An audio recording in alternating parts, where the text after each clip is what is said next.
devoted all of my adult life to this subject. I only debate with my equals.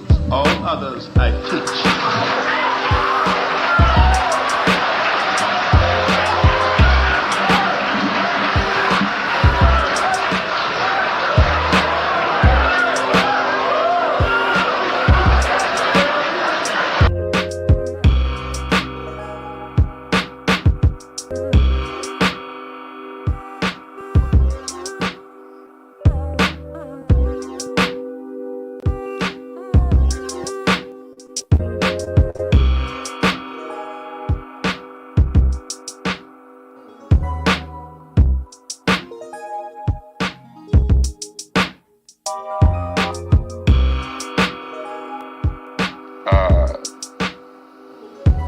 We think that they are foolish to allow themselves to be beaten and bruised and do nothing whatsoever.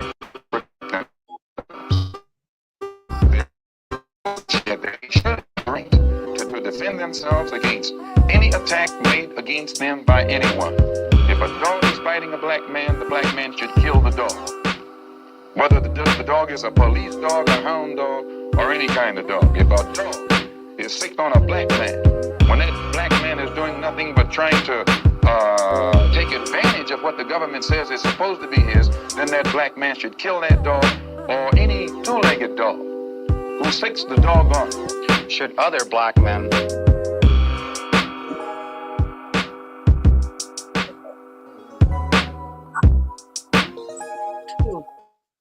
Foofy. Hey, how are you? The Honorable Elijah Muhammad, number one, don't believe in any form of integration. And every meaning of the word integration by banks, way from the mouth of on down to the mouth of the lowest, raggediest white liberal in the street who is beating it like involving himself in these integration efforts. If we believed in it, we would integrate. And we would fight anybody who got in our way or made any effort whatsoever to stop us from integrating. If we really believe that the law of the land, the Supreme Court, and other so-called judicial bodies were for real when they talked about integration, we would integrate.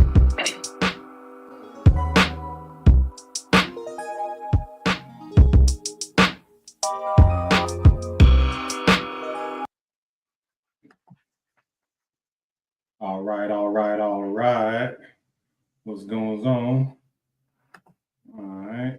Let's see if we can get this right quick. Let's see. Boom. Boom. All right. Let's see. Maybe like this. All right. There we go.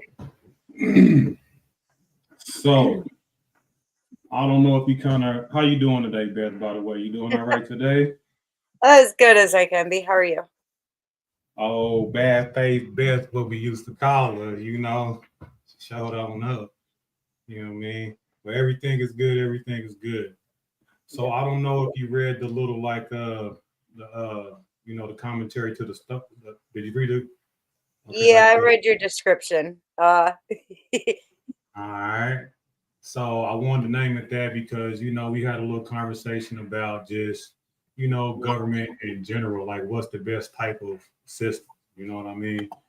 Yeah. So before we get into it, let me read you something that I wrote. We're gonna define some definitions and just go from there if you don't mind, and just kind of just jump right into it. Go for it. All right. So a belief system. Does my mic sound okay? Yeah, you sound great. All right, good. So belief systems.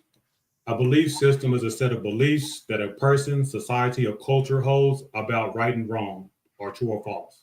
It can also be defined as a framework of ideas and beliefs that help people interpret and interact with the world around them. Belief systems can be religious, philosophical, political, or ideological, or a combination of these.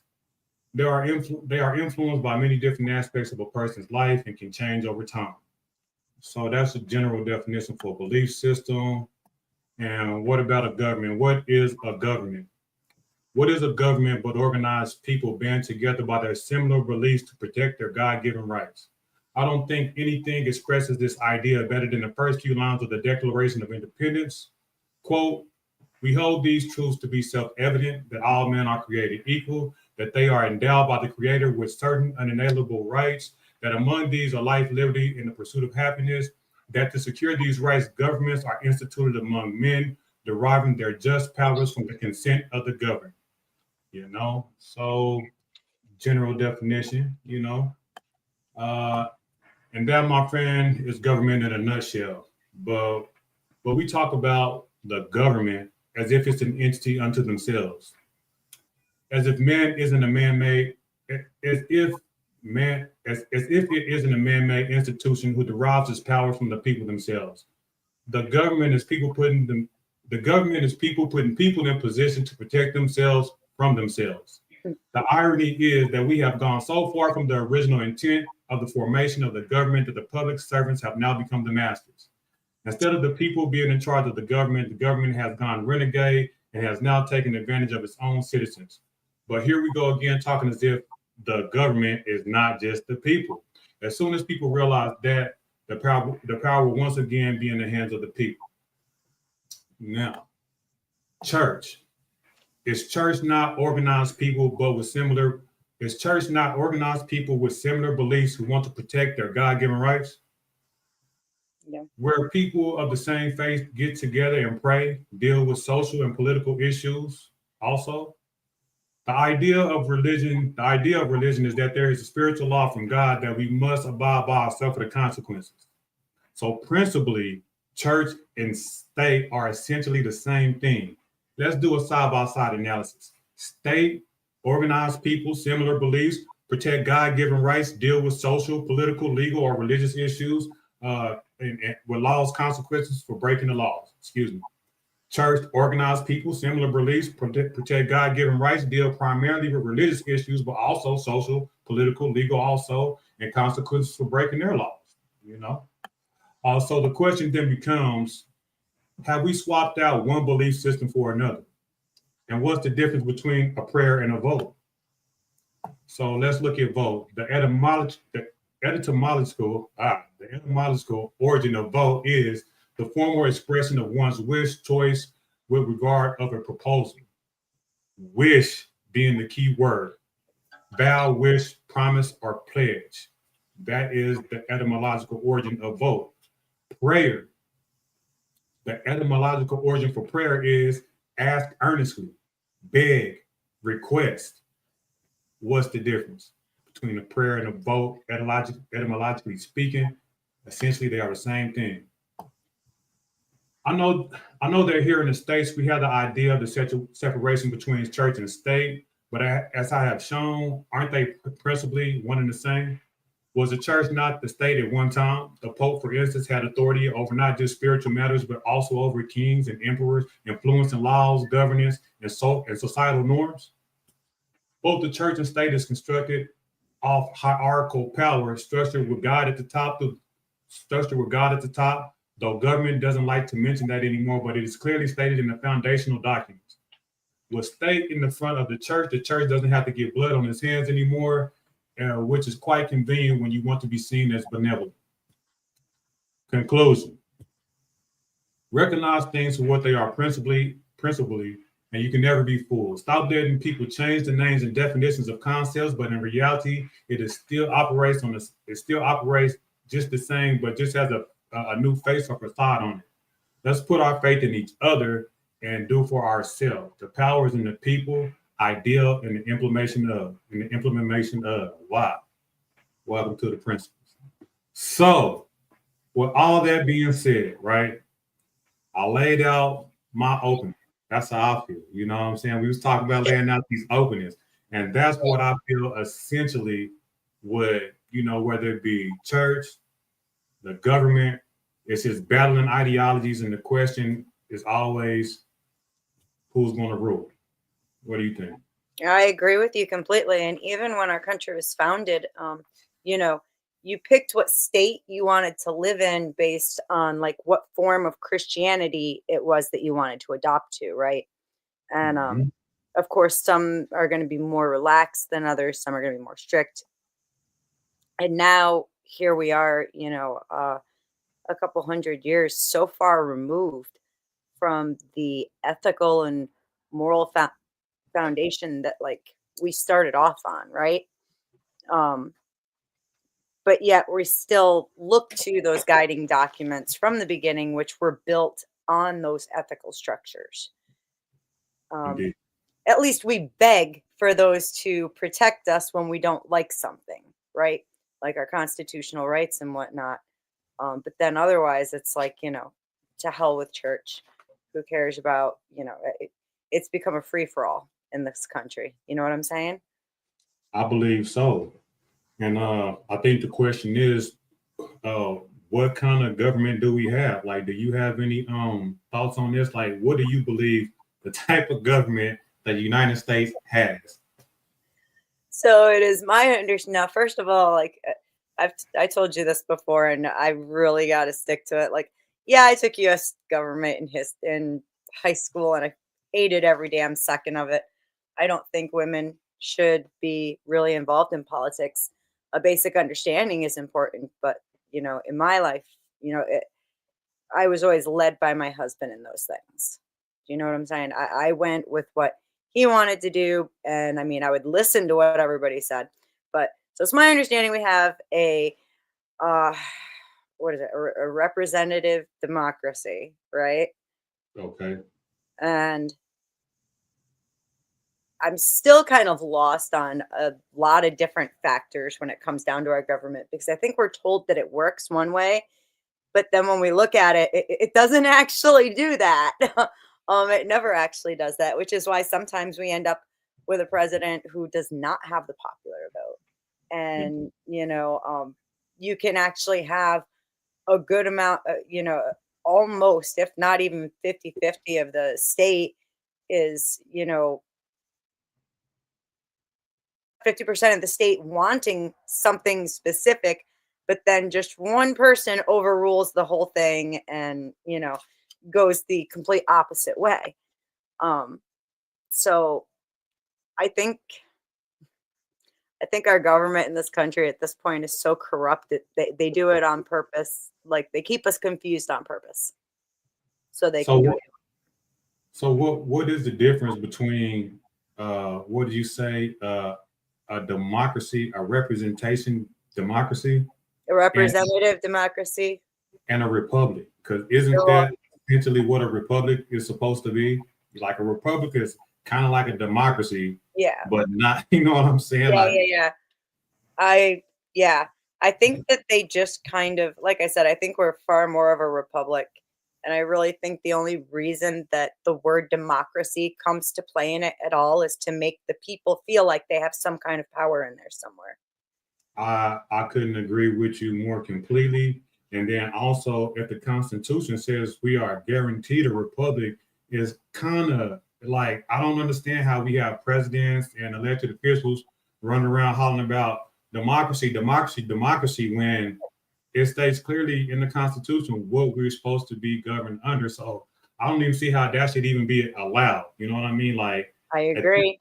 At this point, I'm like you. I do believe we have a democracy in name only, but like you said, it's for people to feel like they really have a say so. And it hurts me to say, but then again, the more and more I get on these panels and talk to people, I can see why democracy would just be a true democracy. It'd be horrible, right? Right. You know what I'm saying? Like the majority of people are just so out of touch with how things operate, I should say. And I don't want to be demeaning or condescending to no one, but I've been on a few of these panels. I've been like in this for like a few months now, and the more I talk to people, I just feel like people are far removed from how things are, and then they're stuck off in their ideals instead of what the reality is. You know what I'm saying? I think America pushes this ideal of America, and people just eat it wholeheartedly. But essentially, there's a whole nother thing going on behind the surface. Go ahead. Sorry. Absolutely. And I think that we can actually really see our country kind of playing this way with us in the sense that people aren't educated the way that they used to be anymore. Like, I was making this argument back Saturday night during debates that now, the average high school graduate can only read at like a sixth grade reading level. And all of our skills have, the teaching of our skills especially, has been like gradually ticked down further and further. I think as a way to keep the people more easily controlled. Because if you're uninformed, how can you really even know what to do? It's like trying to file court papers. You file the papers and then they don't even put it in because, oh, you were supposed to file that first. And nobody bothers to tell you, Indeed. And it's definitely intentional. Yeah. I think the people that's really in control, the people that really have power, do not want in the general public to know how the system works, what kind of government we have, who are the people in power. And I think that's really sad. Like, I talk about these people being in power, but people will say, "Who?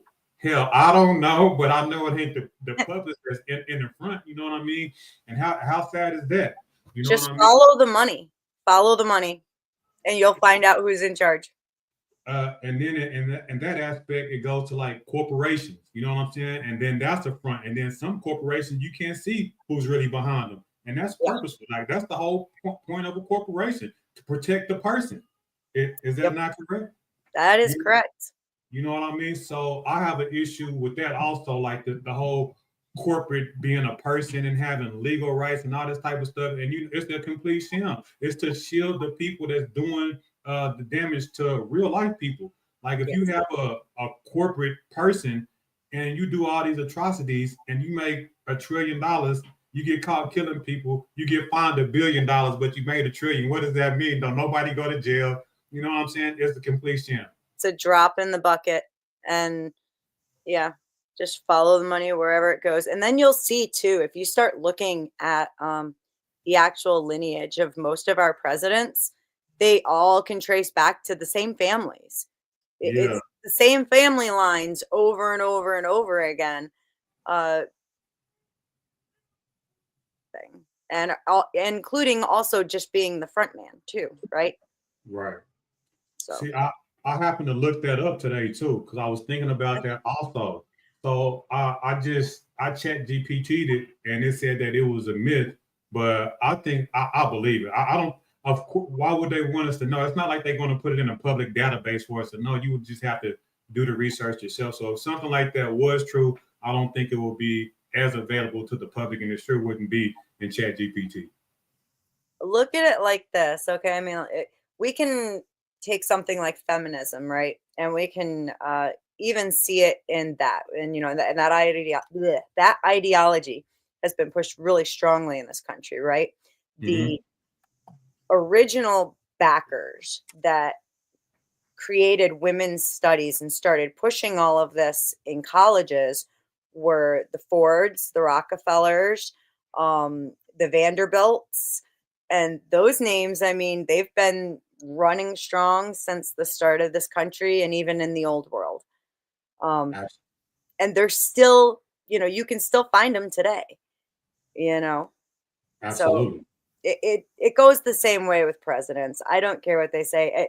Whenever there's someone who's pretty powerful in politics, you can usually, I mean, how many Kennedys have we had? Indeed. And that's just blatant. Bush. And I think Clinton is cousins with somebody. I don't remember. Like there was like a big thing. Yeah. But no, I definitely agree.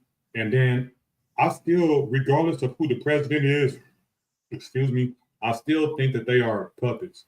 You know what I'm saying? I do, not to say that they don't have a substantial amount of power, but I think they are bought. And I think that may be one of the issues with Trump, but I still think he has like ties to somebody really, really powerful that's really, might be backing him or might have some, some strings attached to him or what have you. But even the presidents, I don't really put my faith in those guys. I'm like you. I look at America. To me, there's like three different Americas, right? I feel like there is America, the corporation, right? Mhm. And I feel like there's an America that they push the propaganda, the land of the free, Media. yeah, the home of the brave, to where you can come and be whatever you want to be, pull yourself up by your bootstrap.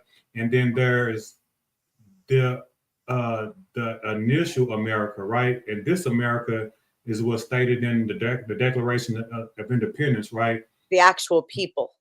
Exactly, right. The families, the people in power, right, and their posterity, right, their descendants. That's how the country was intended. Now, I'll tell that to my own people, and they don't like to look at it that way, right? But I believe that the people, the elitist people of America, know they want this white America.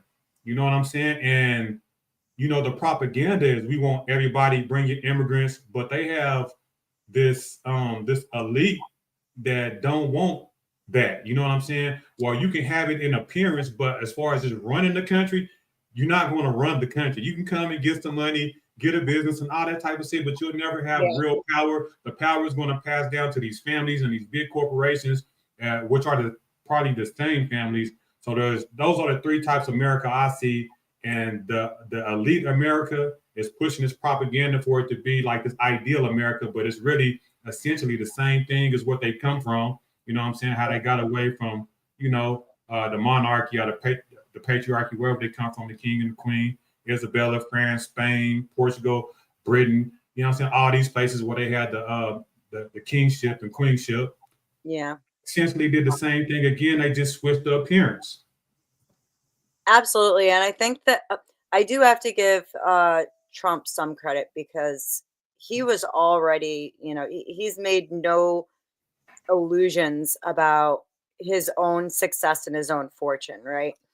And I am seeing him trying to really push a lot of things that are good for the people and that the people want, a huge one. And I don't give a shit how many people get mad at me for it. The idea that the federal government is finally going, and this actually plays into what you were talking about, the idea that the federal government is going to finally stop backing Planned Parenthood is huge, huge. Because I don't know if you're familiar with the history of Planned Parenthood, but the woman who created it, the founder, was a raging racist. Yeah. And the whole thing was, to abort as many babies of color as possible. Yeah. And it's absolutely horrific, and then it just moved on to the poor. My internet's going to do that once in a blue moon. I don't know why. It's a pain. I'm so sorry. You good. You good. But once it finally got to where, it's like, okay, we've got them all at, 14% or less. Now let's start throwing the poor white people in there too and get them down some and just keep them working. We'll keep these ones working. We don't need to replace them right now because, give it a little break or something. We'll just immigrate more people later, Absolutely. Margaret Sanger, I think that's who you're talking about, right? Yeah, Margaret Sanger. She's awful. Absolute racist. They flipped the whole movement and tried to make it seem like it was pro-woman and pro-life and all this type of stuff. They switched the whole ideology, but it was really a eugenics movement, really. Yes. What I'm saying? I won't even say she's racist, but you can throw racist in there because it's all in the same thing whenever you're trying to create a type of society of the people that you want, and you got to knock off certain type of people or prevent certain type of people from breeding. Essentially, it's the same thing. So yes, it's basically a eugenics thing. She's absolutely a rotten person. Like people think that this thing is for, the benefit of women, though yet I do believe, under certain circumstances that women can have abortions, you know what I mean? But I don't really get into that because it's between me and my woman as if we're gonna have an abortion or not. You know what I'm saying? I feel that every woman should at least give their man an opportunity to have a say so. A lot of women feel like men shouldn't have any say so. It's absolutely awful. You're 1000% correct. And by the way, just a little tidbit to take the whole Planned Parenthood and the elite thing just a tiny bit further. I don't know if you are familiar with the entire conspiracy where they were caught selling the aborted remains for Yeah. stem cells. Yep. And who can afford stem cell treatment? Really? Let's think about that one. Let's keep the wealthy nice and healthy using, the babies that they cut out of mothers' wombs. It's just, Mhm. Don't even give the mothers an option. Don't even let them know that's yeah, what they were doing. Just coming, taking the placentas of the ladies that's giving birth and then taking the aborted babies for the stem cells, all the same people. It's completely rotten. So, yeah. And then and like I said, and I've said this repeatedly, I am very much about fathers' rights. And I think men should have a say in it. And when it comes down to it, I think that if both parties can't agree, then termination should be taken off the table. Let dad sign an agreement, let him raise the baby if she doesn't want to. Because the men, single fathers, do better than single mothers do. We've seen it across the board. And that's just because a lot of it tends to be because mothers are too yielding and we bring in shitty people into the house and all that kind of stuff. Whereas fathers, that's that good discipline, firm, I'm not yielding to this child's wants. So I'm very absolutely. much about that. I think that's a great idea. That's one of the best ideas I've ever heard proposed, especially coming from a woman. Like, it's hard for me to have these conversations with women because they just go with the rhetoric. Oh, my body, my rights, or what they say, my body, my choice. My body, my choice. Yeah. I'm so sick of that.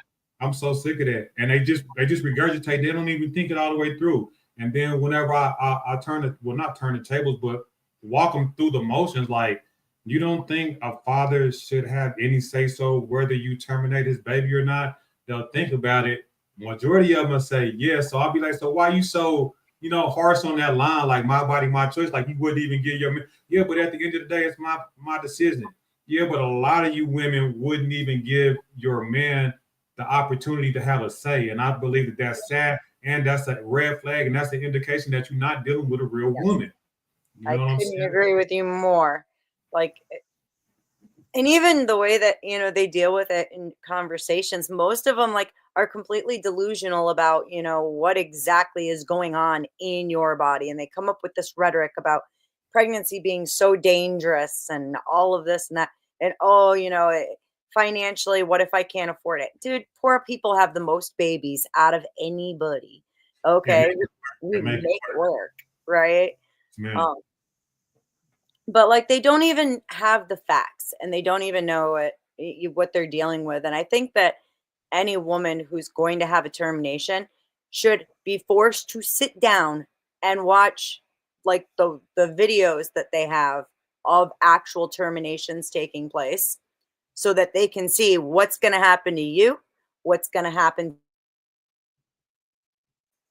to the fetus, that thing that's just a clump of cells. Yeah. I want to see if they sing the same tune after they watch it, And interesting thought. Check this out. I don't know if you know this. In the United States, if you break a bald eagle egg, it's a $250,000 fine and you face prison whether or not that egg was fertilized. But yet, you can walk into any Planned Parenthood across the country. You know what? The government funding will make sure that your bills are all taken care of. They are. It's it definitely is. And they are absolutely genius at being able to, manipulate the narrative to these things. You know what I'm saying? And that's what this propaganda machine, man, they can just bombard you with all of this rhetoric and make you think that, that the goal is noble, that these are noble goals. You know what I'm saying? You're trying to help people. You know what I'm saying? Well, that's a small portion, and the overall, goal is something way more sinister. But I don't want to stay on that. I want to bring it back. Yeah. So let's bring it back around to types of government. So what would you propose? What not would you propose, but just you, if you had your way, like what type of government would you like to see? Have you ever thought about it? Well, I have because I've been accused of a few things over my lifetime. When I was in my 20s, I was pretty left, and then, or well, yeah, leading up into my 20s, and then like later 20s, I got kind of center, and as I got older, I got further right. Um, and at one point in time, believe me, I was accused of being a socialist communist by my own mother, and that was kind of shocking. But I don't think that's necessarily a negative thing, by the way, but we can have that I, conversation. dude, I like have a dream about buying a big plot of land. You know, like what's so they have just demonized it so much, and people just say it, and they don't even know. If you ask them what it is, they probably wouldn't even be able to tell you. Yeah, dude. It's like there's, and just because it's like, all right, so like in Israel, they have these like camps. They're called kibbutz, right? Yeah. And it's just like that, there's small communities with groups of people who come together and they take care of each other. They all work together to get the work done. If you can't do the gardening, well, you can do the sewing or the cooking or something. Um, and Yeah, I think in America we call it like a commune or something, a yeah, commune. it's like a commune, Yeah. but it, you know, they get the idea of it gets shamed so heavily, where it's like, dear, why can't I just run away and let other people deal with all this trash? I just want to live in the woods. And And why do you think that is? well, because if you and your friends are out living in the woods, you're not working a job paying tax dollars to the government. Right. You're not participating in the system, the elitist system that keep the rich rich and the poor poor. If you're not participating in the system, people lose faith in the system and realize that they don't actually need the system. You know what I'm saying? Then it all crumbles. I do believe that, we'll probably always need a military, right? But as far as the way the system is set up in the hierarchical fashion, the way that it is, I don't think it's necessary. Excuse me. Sorry, I have a husky. He's just a brat. He wants some attention. I don't know what he wants. He has everything. He has food. He has water. He ate all of his treats. So he's yeah, that was the word he was looking for. Dude, you ate them all. Fat and spoiled. Normally he's pretty chill. I don't know. He'll get over it quickly. It's okay. But yeah, exactly. And I'm not sure if you know the history of like school systems, like public school. The entire point to it was to essentially prepare children, primarily boys, For to the become workforce. soldiers, workforce and soldiers. Indeed. And we're talking, ancient times. Even in ancient Egypt, they were doing that. So, the entire country, whether we realize it or not, is just one big system. And it's working for itself and being picked to do so by people who are in charge. I think that I can't sit here and really go into what I think would be the best way to manage the country, because honestly, I'm just not, I don't think I'm qualified to make those decisions. But I do think that the people who are making the decisions about our country are not qualified to do so either. I would love to see more actual veterans and men who have worked blue collar jobs and a couple white collar jobs, get a good mixture of people who know what it's actually like to live a real life in the country, to make the decisions for the country. That's just my opinion, though.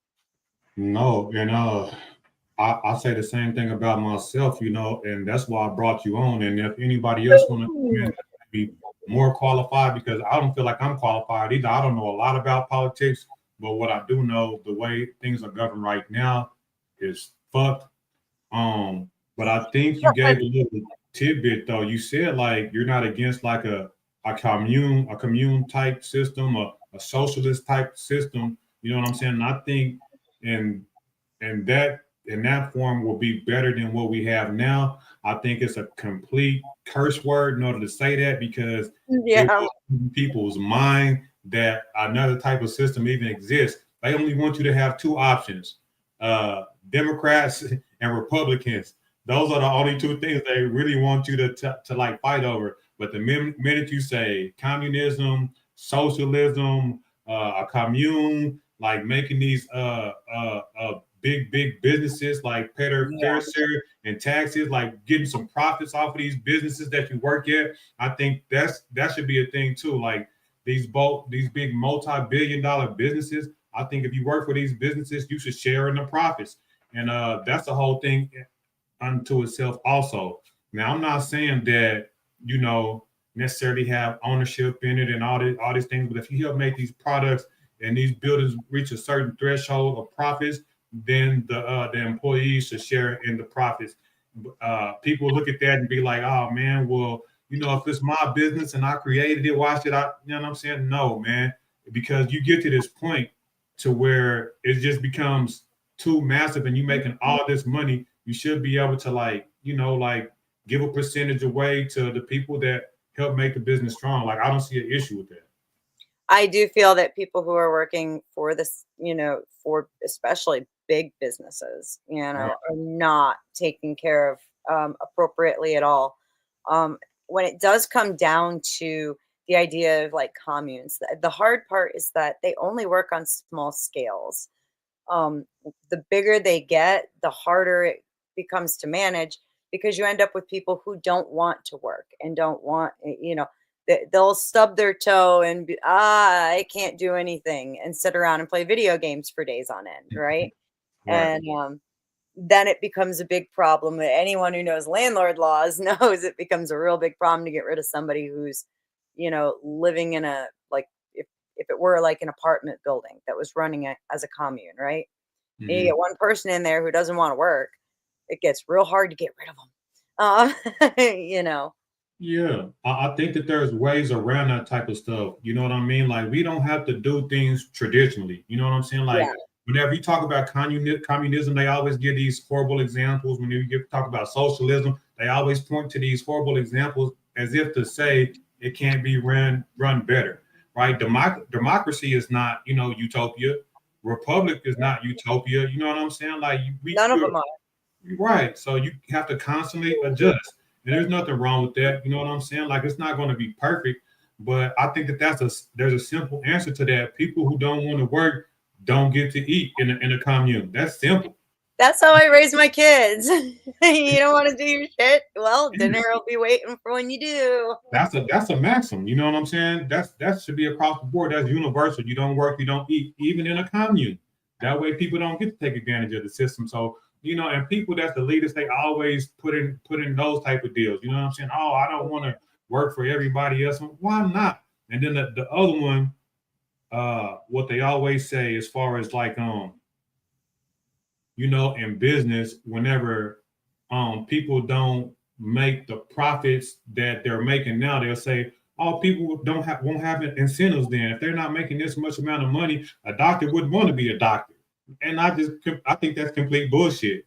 You know what I'm saying? Like people were doctors before the salary was, what it is today. You know what I'm Yeah. saying? Like, you always had doctors, you always had medicine men, you always had people that want to help society regardless of what they were making.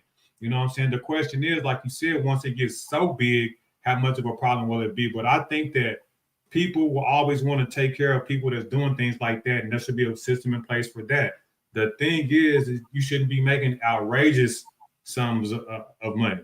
If people want to give that to you voluntarily, okay, well, like salary based and corporation based, to me, it's just completely out of touch. Now, you want to go ahead.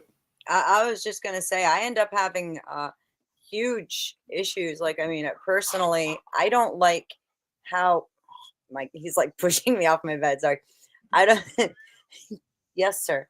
I don't like how we end up with like, movie stars and sports stars and people like this who end up making astronomical amounts of money, and then you compare it to the people who are actually performing civic duties, our firefighters, our EMTs, our soldiers, and really it's so disproportionate that, it's like, I would say that if anything was gonna like cause an immediate, hey, we need to fix this, you would think it would be that. But it's Right. stayed this way forever and ever. And it makes no sense to me why that's something that we've allowed to continue that way. I agree. And also with the entertainment and sports aspect of it, think about how much the owners are making. If they're able to pay, everybody on the team at least $1 million, and then the highest paid like 10, 20 million, 30 million, how much are the owners making? You know what I'm saying? It's ridiculous.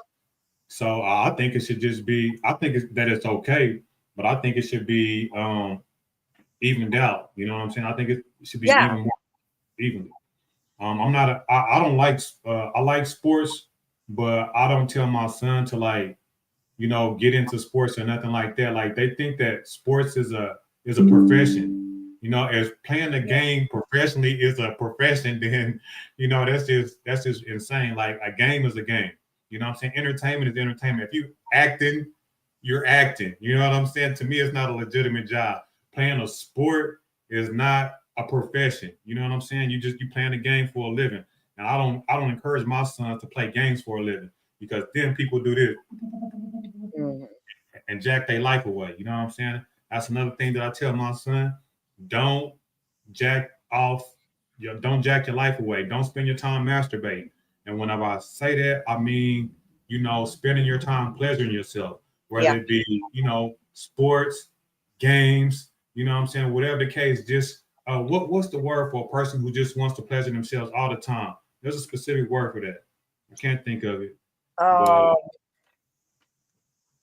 Shit. I can't think of it either. You know what I'm talking about, though, I man. know what you're talking about. You shouldn't live to pleasure yourself.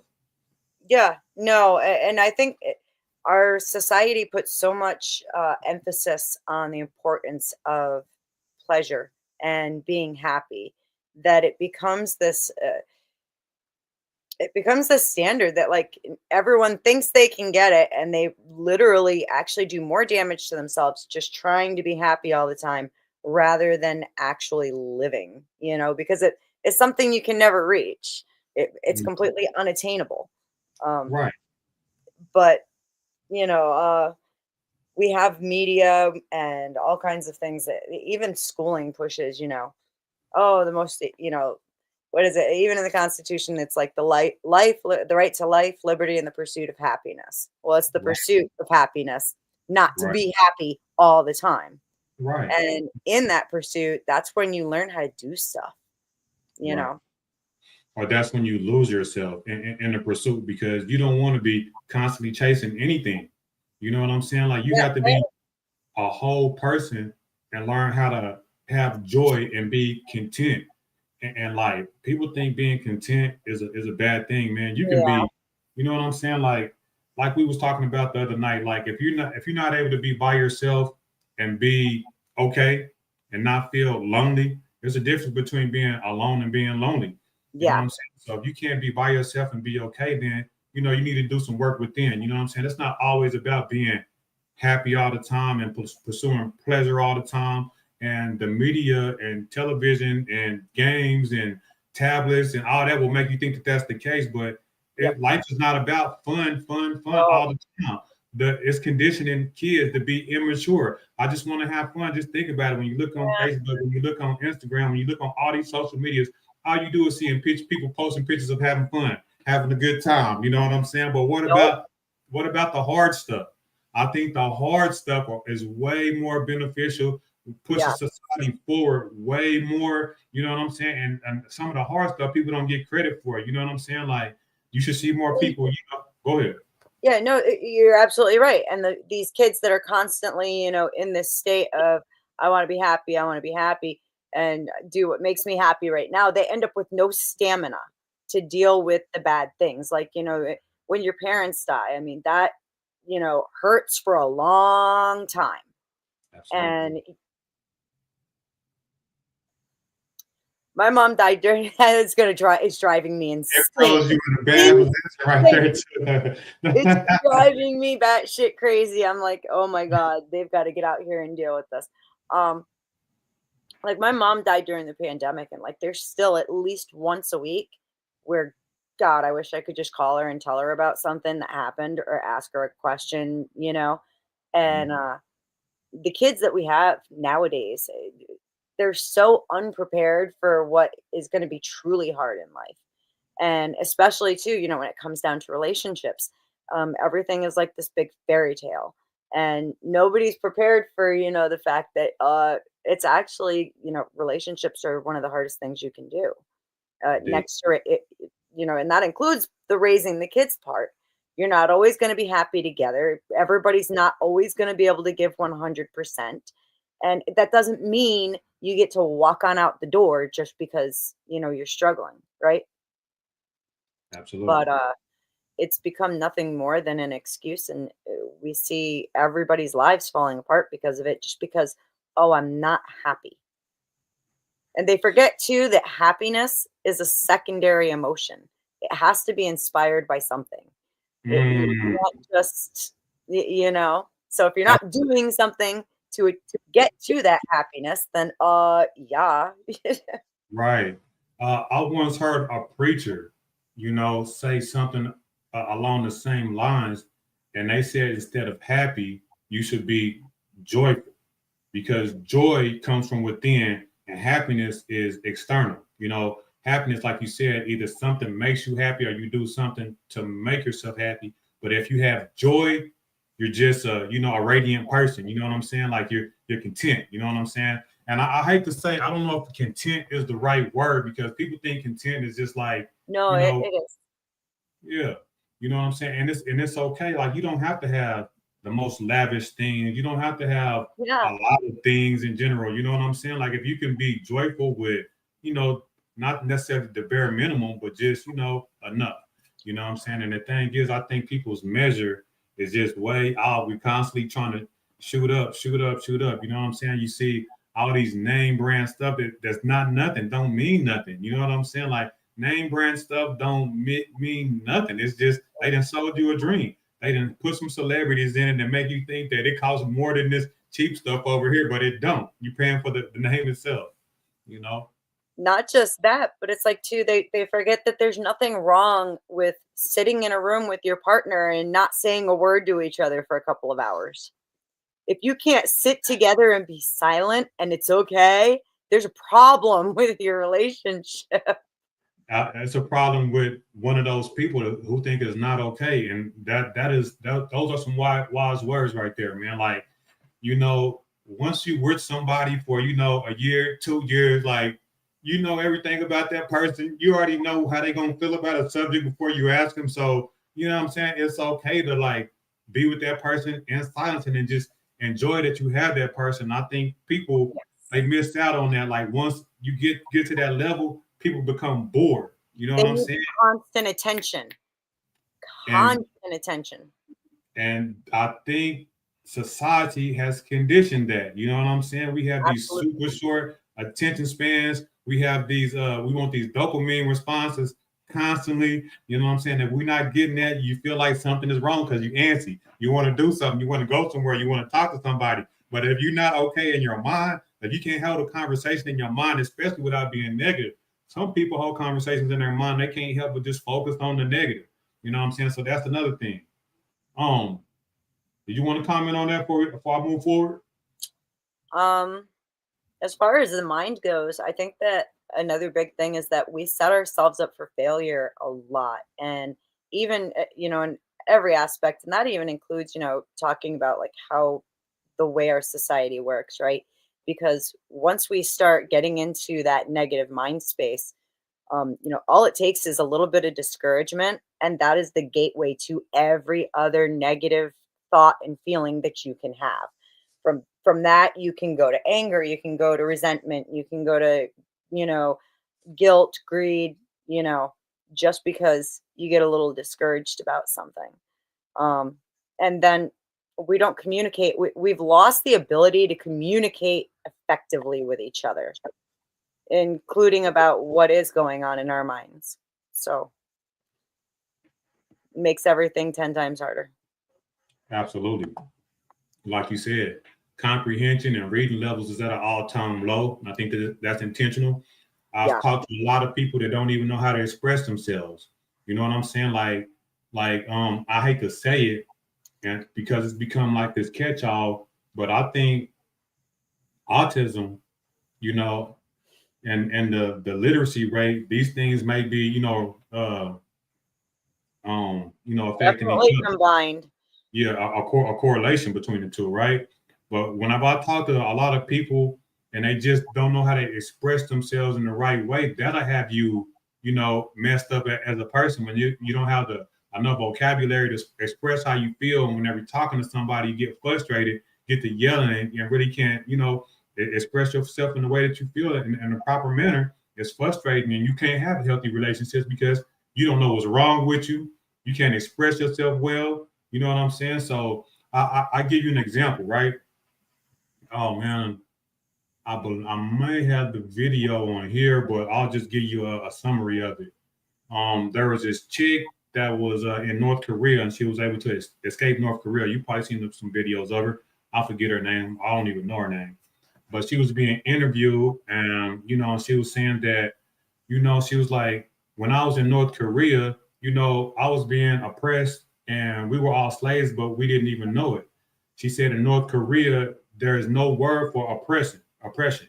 There is no word for slavery in the lexicon. So how can you even know of these concepts if you don't even have the word to express it? You don't know of the concept. So think of that on a more everyday level. The things that people can express and don't know of, these concepts, that things can be happening to them that they don't even know. You know what I'm saying? Just because they ain't paid attention in school on the smaller level. You know what I mean? So that goes to the point that we're talking about, that, being able to express yourself, knowing that these concepts that exist, will help you to become a healthy person, right? But you have to put the work in. Things aren't just going to come to you. Some people aren't willing to read. Some people aren't willing to watch a documentary. Some people, man, do you know how many people I know personally who after high school never read a book themselves, never took it upon themselves to teach themselves anything? They just go with the flow. They just, whatever they get from the outside world is what they get. Whatever they hear on the radio, whatever they hear on TV, and whatever they see on Facebook is sufficient, and they just go with it. And that's just so sad to me. So sad. It is. It is. And especially because what we're learning in school has just been diminishing over time. It's like, even go get an old book, like one of the ones written a couple hundred years ago. And there's a lot of people in this country who couldn't even understand the writing, However, it's full of ideas that, we never even cross our minds now at all. So yeah, it's scary how much we're going down. And you could make a good argument for the fact of that we could be working on being dumbed down to the point where we are able to be suppressed and controlled to the same extent as what we're seeing coming out of North Korea. But it would take time. And yeah, I see Cleaner's in here. He should come up. He's much better talking about politics than I am. Yeah, Cleaner is great. If you can, come on up, bro. Cleaner's awesome. He's one of the fucking nicest people I've met and doing all this stuff. Yeah, he's a great guy. Yeah, man. I think like when that dawned on me, because not always, but when I realized that certain people couldn't express certain things just because they didn't have the vocabulary, and then I heard her with that statement, it blew my mind. I'm like, dang. So then I had to like reflect on it. Go ahead. Are you familiar with how Richard Pryor did that? He went to Africa. You don't know about this? You talking about the skit that he did? No, like this is a true story where he had gone to Africa and they had never heard the N-word before, right? And he was trying to explain to them like what it meant, and like they just could not comprehend that, any of this. Like it changed his mind. It changed his comedy for the rest of his life. He would never ever use the word again, because this is a word that doesn't even exist over there. It's something that hurt people here so deeply, but over there they were just like, don't know what you're talking about. So You should look it up. He actually talked about it at great length during an interview, and it's really interesting. He says it no, tells it much better than I do. no, I'm definitely going to look it up because that blew my cap whenever I first heard it, and to think that there can be a whole system working against you in the same way. Forget a word that's in the lexicon. No, we're talking about something that has effects on you in the everyday life that you couldn't even fathom. That scares me. You know what I mean? And that makes me want to work harder on myself and just, research harder and just be more diligent in my studies because I don't want to be an idiot. You know what I'm saying? I don't want to be, ignorant to what's going on. You know what I mean? And, if things are as bad as we think they are, we may not be able to help it. And so, and that leads me down to this role, right? In my conclusion of my introduction, I said that, people need to understand things principally and stop letting, the powers that be just put a different face or facade on these systems, but essentially it's the same thing, right? For example, this is how I see it. Take the feudal system, for example, right? To where you have, the king who owns all the land, and then he gives some to, a lord, and then the lord gives some to the knight, and then the knight gives some to the peasants, and then they all paying taxes up, right? Yeah. Right. And then look, in principle, it's the same fucking thing, and we think we're getting away from these things, but Yeah. the United States is exactly the same thing. But they put these different facades on these systems and pitch it as something different than it is. In principle, it's the same thing, and we get lost like that. I can think of a million different things that's the same. That's the same way, like we just talked about the church and state. How many parallels did I give for that? Go ahead. Yeah. Real quick about the land thing, it pisses me off to no extent because, like, I own my house and my property because my mother bought it and willed it to me. Okay. And all it takes is me being behind on taxes 1 year and it's gone completely. Never mind the fact that, they've gotten, over 100 grand or, just off of my family out of this place. Right. You know, I could lose it just that fast. And it's like, there's no actual, what do we actually own in this Exactly. country? We don't even own our children. They can come take our children from us. Nobody thinks about this. Yeah, that's crazy. That's And crazy. and they can do it. I actually had an argument about this in the Crucible. By the way, are you familiar with the Crucible? I am familiar with the Crucible. Okay, good. I wasn't sure if I'd seen you in there or not. No, I've never been in there, but You gotta come over, dude. You'd like it. and that's Andrew, right? Yeah. I would love to talk to him. I think he did make a lot of good points. He comes in the voice chat with us all the time. Invite me sometimes that he's over there, man. I think he got a lot of game. I think he's good, especially his debate. His debating is top tier. Oh yeah.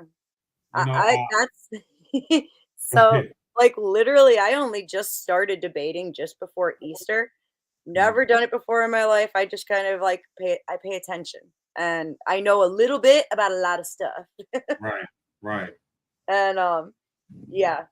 So I'll send you I'll invite you over to the Discord. We'll get you in real quick. All right. The people over there are really, really cool. But you'll appreciate too the debate stuff. But we got into an argument in there because I had brought up the way that parenting approaches and parenting techniques are being manipulated using threat of force through entities such as CPS and other social services and school counselors and things like that. And people, it blows their mind. They're like, "Oh no, I just shut the door in their face," and it's like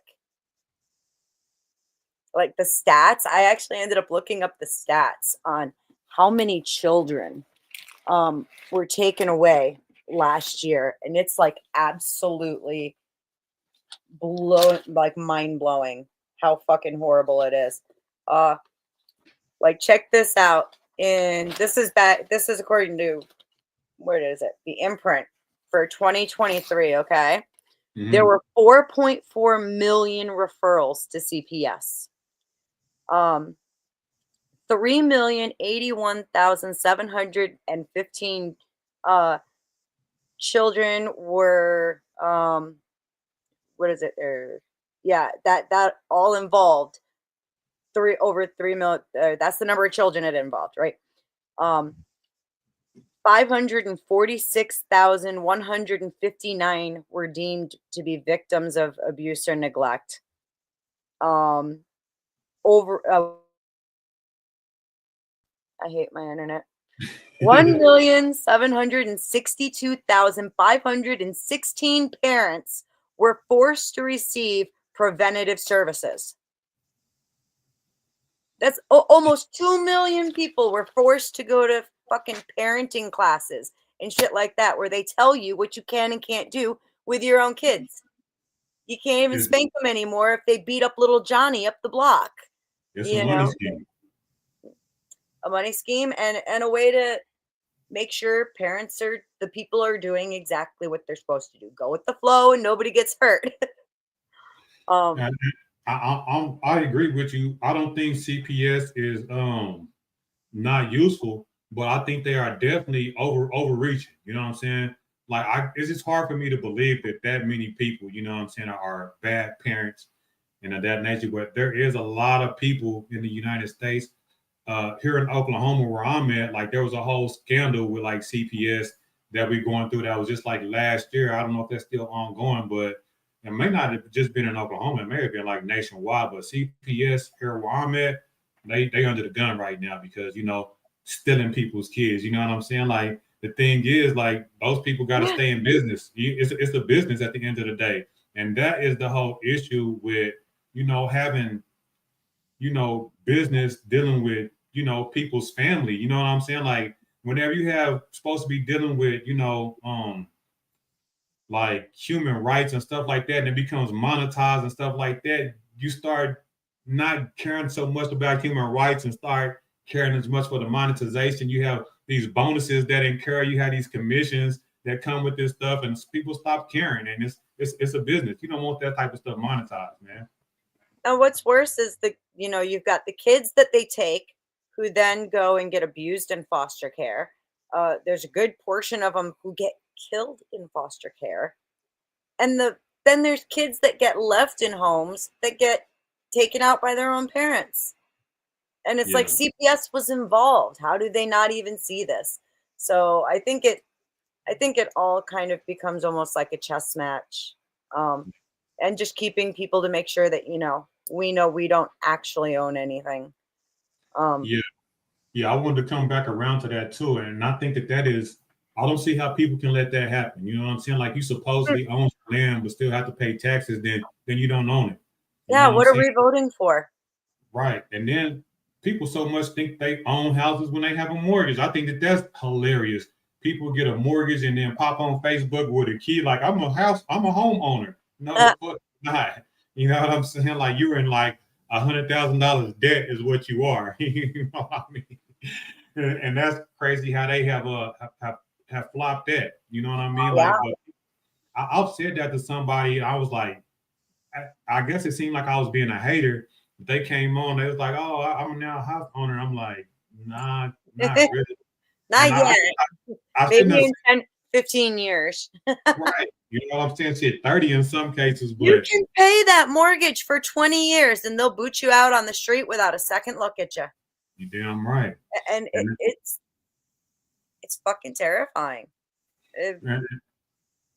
And so that's the issue, the point that I was making as far as like these systems still being these ancient systems. You know what I'm saying? Like where the elite owns all the land, we pay these taxes, or you ain't shit. You know what I'm saying? They have put different faces on it, whether it be democracy, whether it be, you know, monarchy, whether it be republic, it's all the same. Give your money to the people at the top and you'll be okay. You know what I'm saying? They just keep tweaking it and tweaking it. And now I'm just wondering what's next because people are waking up and they're all of a sudden there's this new world order that's coming, this new government that's coming. And you know, I wonder what that may be. You know what I'm saying? I'm not a conspiracy theorist or nothing like that, but I do think that there's Look, wait a second. Excuse me, sir. yes. How many conspiracy theories have been proven true lately? Let's just point that out. Maybe we're not so crazy. Exactly. No, some of them are really out there, man. Some of them like kind of make me. I gotta laugh. Where it's like, No, but I think that that's intentional too. You know, it's legal for the government to use propaganda on its own citizens. You know, and they use that in order to make it hard to see the truth. You know what I'm exactly. saying? You know what I'm saying? Once it's so much information, it's kind of hard to see through all the bullshit. You know? And they're absolutely allowed to lie to us. They lie to us intentionally and it'll get us, it's like everybody who said JFK was killed by the CIA. Well, then the government was like, oh, they're just conspiracy theorists. And then the government unleashes a conspiracy theory that really sounds absolutely outrageous, just so they can bolster their claims that anyone who says JFK was assassinated by the CIA is crazy. Right. It's like, it worked great. So how can we ever know what the truth is if they are allowed to lie to us? Like we don't get to discern. Like we don't, you know what I'm saying? Whether it be aliens. Now, how crazy is it that the CIA came out that there's aliens, but nobody's really talking about it? You know what I'm saying? Like, all this, you know what I'm saying? Like, it's just, to me, it's intentional, and they just keeping people distracted from what I don't know, but hopefully it's the conversations that we're having right now in order to like get people to just see through the fucking bullshit. Because what we really need to be focused on is the people at the top, how long they've been at the top, why they are at the top, and let's have a distribution of power. You know what I'm saying? Like we need to break up these cabals. We need to break up these monopolies. We need to break up these, families. You know what I'm saying? I think that's what's not being talked about enough, especially in the political sphere. Absolutely. And the fact that, it's like, okay, this clearly is not working. So where are our really great thinkers who can sit down and take a piece of this and a piece of that and a piece from over here and try to piece together something that sounds but Beth, democracy takes a long time. Really? Things can't change overnight. It takes a long time. These things are really hard. The president just can't do whatever he wants to do. You have every excuse in the book of why things are not right. We don't even know what the fuck money is. You know what I'm saying? For real. It's just a damn piece of paper in my pocket, and I know I don't have enough of them. Yeah, man. None of us do. None of us do. And there's another big thing. I'm a very big, without totally giving away things. Like, I think I definitely acknowledge the difference in the classes when it comes down to money. And I think that the disappearance of middle class has just been absolutely catastrophic on the people, and it's just one more thing to kind of keep us down, suppressed, and against one another. They always got to make sure we have something to fight amongst each other about, because as long as we're fighting between each other and working ourselves to the bone to pay that damn electric bill, then we can't do anything about it, right? Absolutely. And that's why I think it's a good thing that you're sitting right there and I'm sitting right here, and we're not being divisive, and we understand that you and I are in the same plight. I don't hate all white people, and you said it the best. The elite keep us at odds with each other, so we don't focus on them. And they give certain type of people in different classes and different races different privileges, so they don't feel like the people are the lowest of the low, so they can feel better than them and not look up at them like at least we better than them. You know what I'm saying? It's just, is that not it? I grew up just outside of Providence, Rhode Island. I don't know how familiar you are with like the Northeast. I'm not. And the neighborhood that I was in, white people were the minority. Like Mhm. there was only a couple Rhode of us Island? kids. In And Rhode Island? in Rhode Island, yeah, like I was raised to never like even see race. Like holy shit, like the Latin families in our apartment complex, because I grew up in like a really shitty complex. Okay, it was not the we had weekly murders across the street from where I lived. Hmm. um and like the birthday parties were freaking awesome. And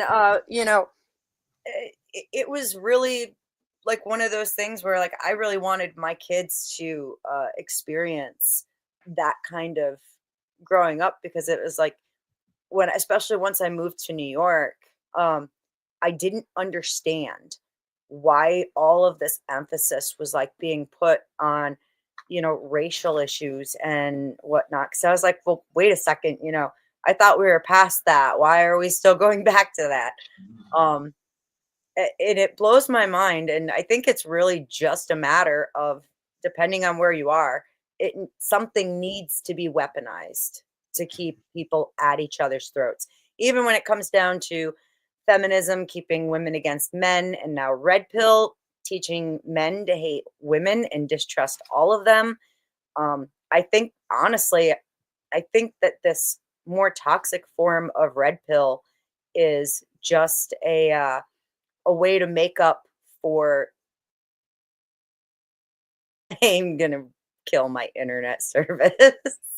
I'm not paying my bill till they fix it. Exactly.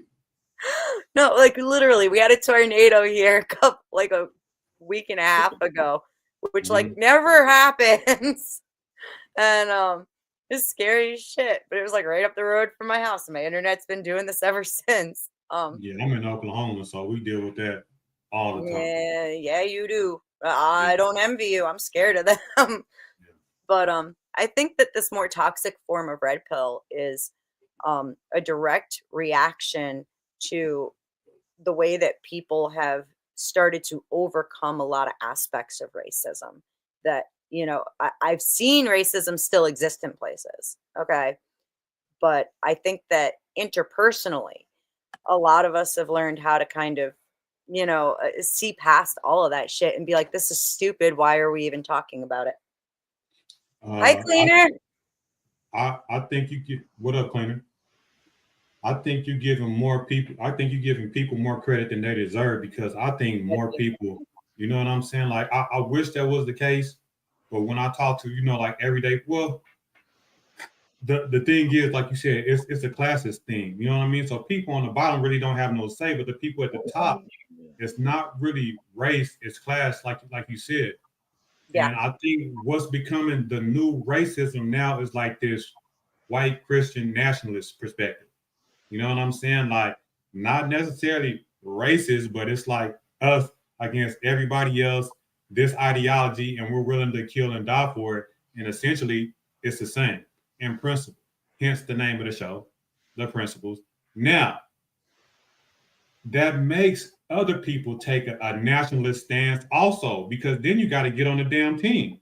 Whenever you hear these dog whistles, whenever you see what's going on and you see the direction of the world, you are forcing people to, get on the team and be that way too. Because if you see a certain group of people saying that, hey, it's us against everybody, then you damn well better get on the team.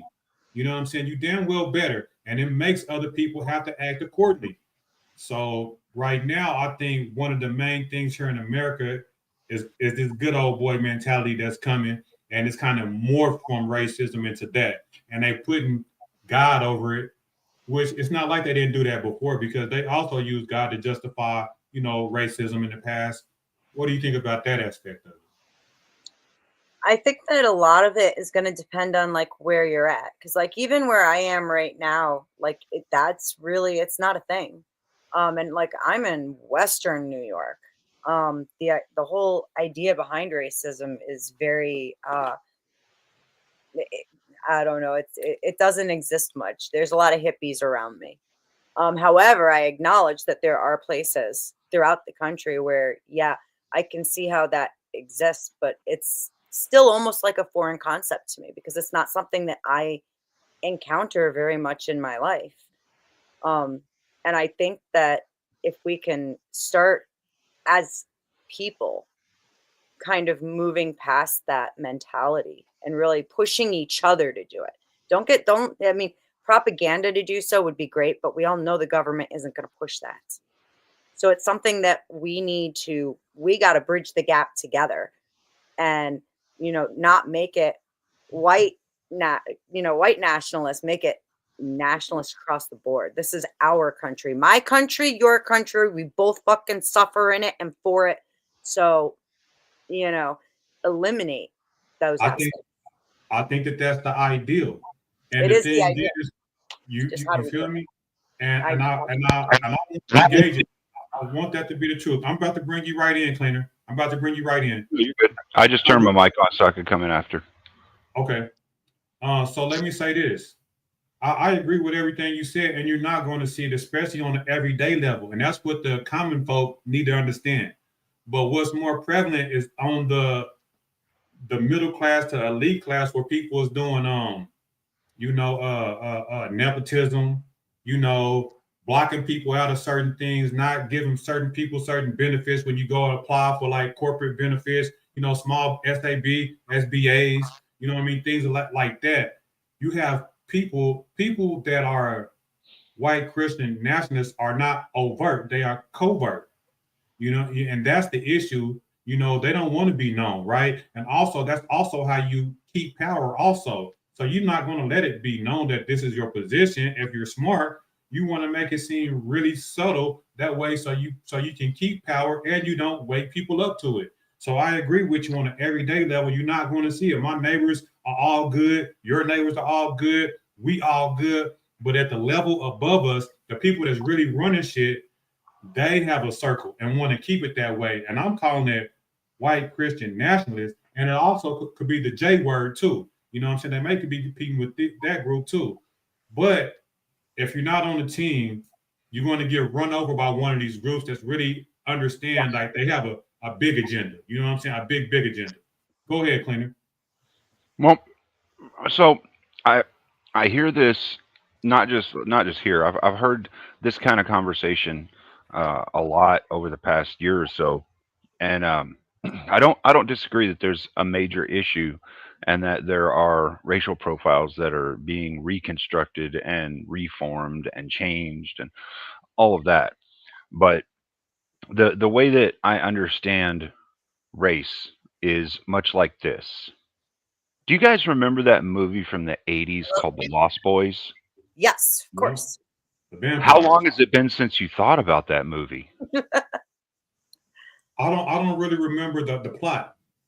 I remember it's a vampire movie, but I don't remember what it's about. I vaguely remember some of it, right? I remember like Kiefer Sutherland was in it, and that's like one of the things I remember about it, and it was vampires.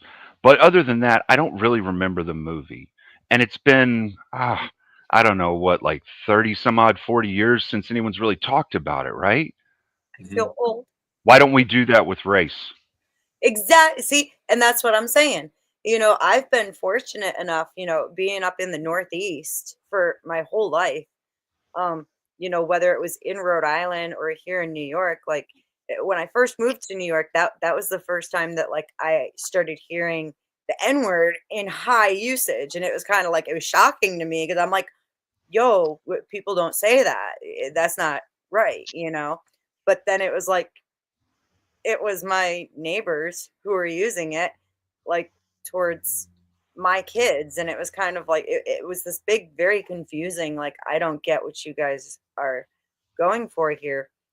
But then at the same time, like, it exists here on such a very low basis and like in very limited scope.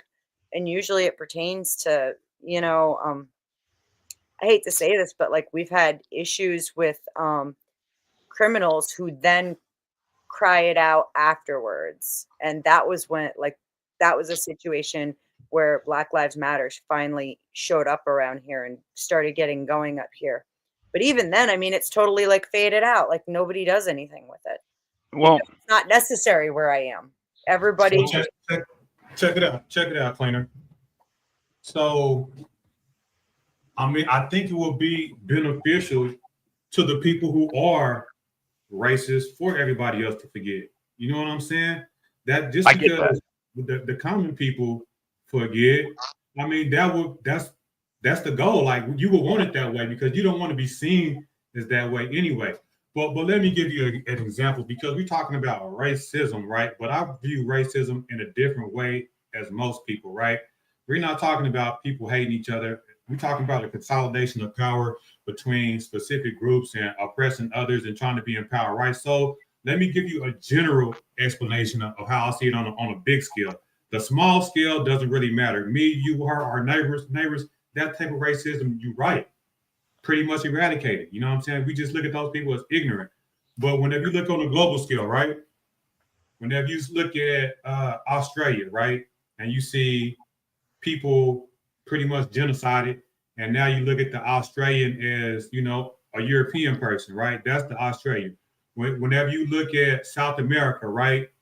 Genocide, and you look at it, there's a new type of person in South America, you know, the South American, right? It's not the Inca, the Aztec, and the Mayan anymore. It's these people that speak Spanish that don't even know that they were these people. German too. A lot of Germans went there after World War II, by the way. I have a friend who lives in Brazil. I got into an argument with a Mexican. We was talking about race, and he was like, "Black people don't even know their native language." I'm like, "Mexicans don't either." He's like, "What? We speak Spanish." Didn't even know. You know what I'm saying? And then bring it to North America. So the point that I'm trying to bring to you is, I see racism as a group of people that's oppressing other people, regardless of the race, but they are a unit and trying to push the world in these certain directions. You know what I'm saying? Through colonization, or whatever it means. Because you got to think about it. The original Australian doesn't look like it. It's been colonized, the government taken over. The Aborigines. Different thing. South America, North America, they try to do Africa, and then you got Europe, and then you got Asia. Asians ain't even really Asians. They don't even follow their traditions anymore. They going into democracy. Look at them. They a capitalist country. They're losing their identity. So that's when I say that's the type of racism that I'm talking about. Not this I hate you, you hate me, and we fighting. No, I'm talking about there is a global agenda and people directing the world in the way that they want to see it and keeping other people type down and consolidating power. What do you think about that? I wouldn't necessarily say it's always specifically about race that they do that, but I do see and understand that in some areas they do that. They do. And I wouldn't even refute that. Like I agree with you completely that it does happen. So this is the concept, right? That as men throughout history, we've been able to do something about. This concept of there's one person in charge somewhere in the shadows up there, somewhere out there, one person, right? And this is a concept we've been able to do something about throughout history. In modernity, it's much harder because of technological advances and the way they subdue us and enslave us. So it's changed. It's no longer where we are actually capable of growing our own food on our property, taking care of our own kids on our property, and all that stuff. They've got us under such a thumb of slavery right now that if we rise up against them in any way, shape, or form, our children will be killed. Our children will be taken from us. Our children, these things are true now. So that one man in history that used to find that one bad man and take one for the team who knew his family would be taken care of, that man no longer exists because he can't exist now because his family won't be taken care of now. Very fair. You're muted, bro. You're muted. Yeah. I think the prime example is the Magna Carta, right? Mm-hmm. I think that's when it switched. Like, yeah, we praise the Magna Carta, you know what I'm saying, for one reason, but I think the people that really know that they just switched up the system. Now we don't know who's in power. Now that's why the corporation exists.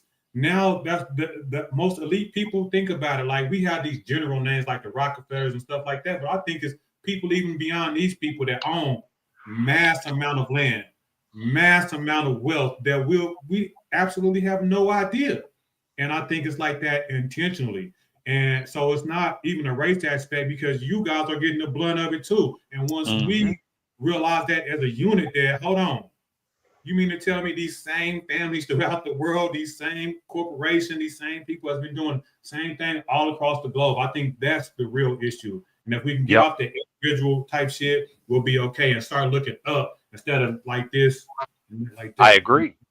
And that's why I like to introduce concepts like, let's just stop talking about racism, right? I understand that there will still be, like, Kiefer Sutherland still went on and made movies, but we all kind of forgot about that one movie, right? But he still existed. Even if we never talked about him again, he still existed and made movies.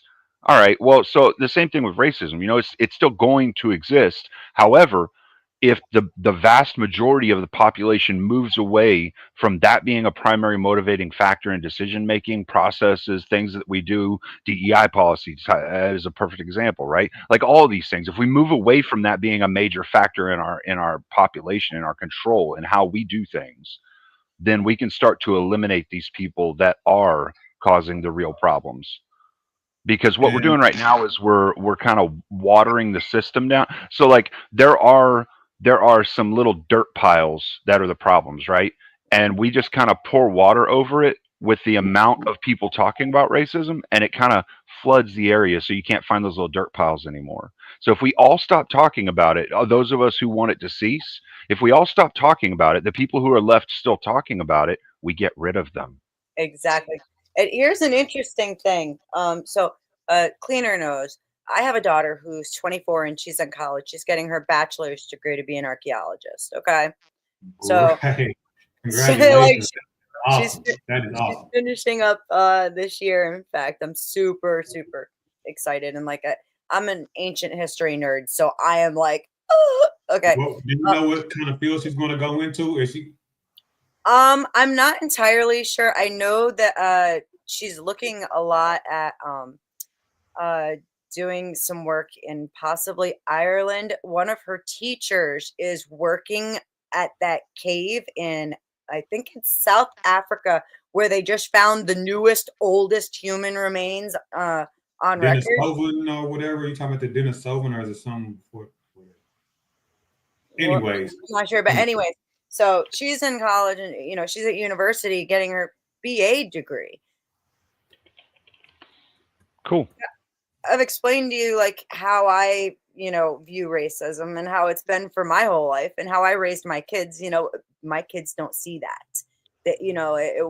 That shit, it's like not in our vocabulary. We love everybody and we invite everybody and we don't give a shit where you came from, what color you are. Matter of fact, most of my ancestors are Native Americans. So, it's like, don't care. But in school, as part of her anthropology course, they were forced to do a privilege walk. So, essentially, the first part of the exercise was all the kids had to stand in the back of the room. And I say kids, mind you, these are, 20-year-olds, 22, 23, 24. They had to the teacher would read off an act of privilege. And if you have experienced that, you took a step forward. And it was an exercise to see. The primary goal was to leave as, to make a clear divide. Right. Which was kind of funny because my daughter was like towards the back because we've been poor her whole damn life. And afterwards, they had to go walk around the town with signs apologizing for their privilege. Oh. I wish I was making this up. I had I'm like, this is what you're paying for? Anthropology course. Yeah. That's bogus. Why would this even be brought up in an anthropology? Yeah, shamed for taking a course. And what it is too is somebody has to keep it in the vocabulary. Somebody has to keep it on the table as part of the conversation. If I see what you're saying. there's Yeah. always going to be someone, because this is actually like it's a very well accredited school that she's at. Well, that's why I'm saying, if we all understand the social norm that we all want to have. We all want to be able to raise our kids and live in a fruitful society. We can all agree that we're all going to disconnect on certain things, but that there are major things that we all know are wrong, right? We Exactly. all know murder's wrong. People shouldn't steal from each other. Yep. You shouldn't screw your neighbor's wife. Like there's a whole list of things that we all know is it's just wrong, right? Sure. Like, so what we do is this, okay? As a society, we vote laws onto the books that say that people who do not adhere to the social norm, we remove them from society, much how we do the murderer or the rapist, grapist or the thief, or any of the people who are currently breaking the laws, or give them an option to go to another country, something to where they're out of our society. We Right. need a new Australia. Originally, that's what Australia was. Why? Australia's still perfect for it. And that's the other thing too, is let's look at how many PDF files are in charge of things, and what kind of punishment do they actually face when they're caught. Most of them get away with it. I mean, I know the perfect cure for that, and it's actually, not all that expensive. Gen Pop is the perfect cure. Yeah. What's that? Gen Pop is the perfect cure for them when they get caught. I don't know what that is, but Gen Pop, general population. That's the area in prisons and jails where, yeah. No, yeah, that'll take care of it for sure. They don't even get that. They get put in, solitary where they're safe. I know. And So go ahead. I'm sorry. Go ahead. it's just ridiculous. But even then, I think the justice system has failed so much across the board, and it's being done on purpose in order to create more. I think the more problems they can keep us busy with, the better. And the bottom line is that the people at the top are actually doing the most dirt. So why would they hold anyone accountable for the same shit they're doing, right? Indeed. Go ahead. No, you good. If you weren't finished, you can keep going. Oh, I just wanted to say, because I don't know if you've heard me talk about this or not. I've brought it up several times, like being from New York, like I am so concerned about the whole P. Diddy case. The way that it works here, okay, and he's being tried here. In New York State, if you had sex with someone for a month, even just friends with benefit kind of situation, right? Any problems will automatically fall under DV laws, okay? And the DV laws here are meant to go away.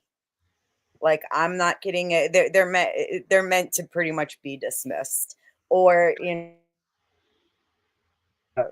or get conditional discharges. That's what they like to do here. And so for all these people who are going after him right now, all of these cases against him, any of them that he can prove he was having sex with for at least a month will go and get shifted under DV laws, which is completely separate. It's a whole different animal. And we're going to start seeing a lot of those victims disappear, plain and simple. Good. Yeah. That'll be an atrocity in and of itself. But I wanna bring it back to what you guys said as far as just like forgetting about racism, right? So we got to be kind of sensitive, right? Because what is the Jews like? The Jews cry, never forget. J word. Excuse me. Just say brewskis. Yeah, there you go, the brewski. Their call is never forget, right? And you don't want to tell people that because it can be super offensive, even though I know you're saying it in good faith, right? You wouldn't want to tell Native Americans to forget what happened to them. You would never want to tell the Brewskis to forget. Don't want to tell. It's just it can be taken as super offensive.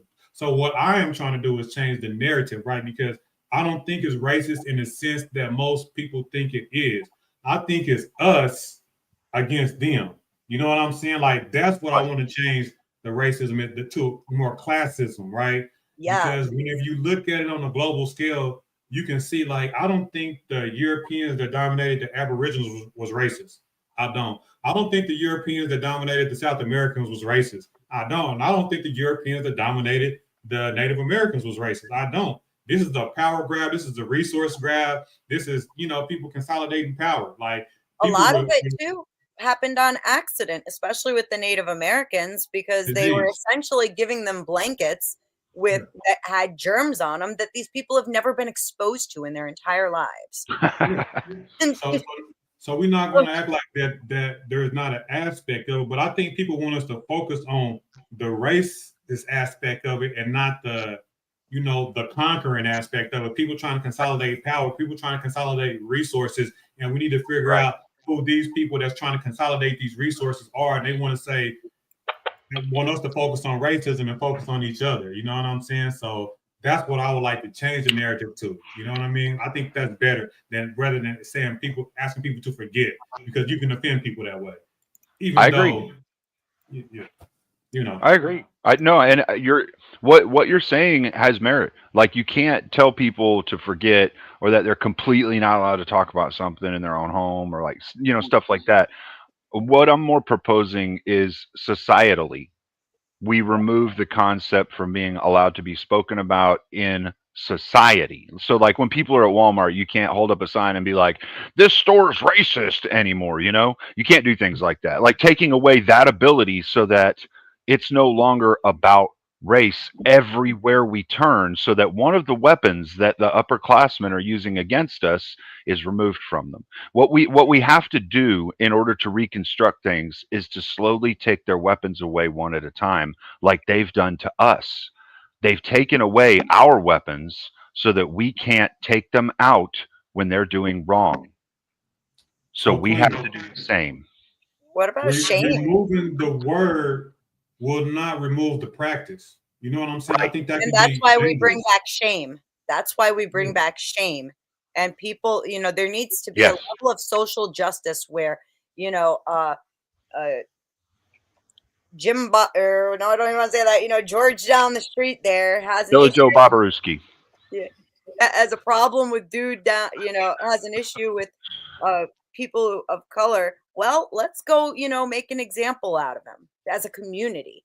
People need to start making examples out of people who I would take this to the logical full extension of it overnight. I would overnight go and say, we have a law in place now. You are not allowed to do anything racist. If it is actually found to be racist, you will get extradited out of the country, or you will go to jail, one of the two. There will be a jail time sentence. And if it's found to be hostile or violently racist, you will be executed on the spot. Okay, so example then, right? Let's run with that, right? Okay.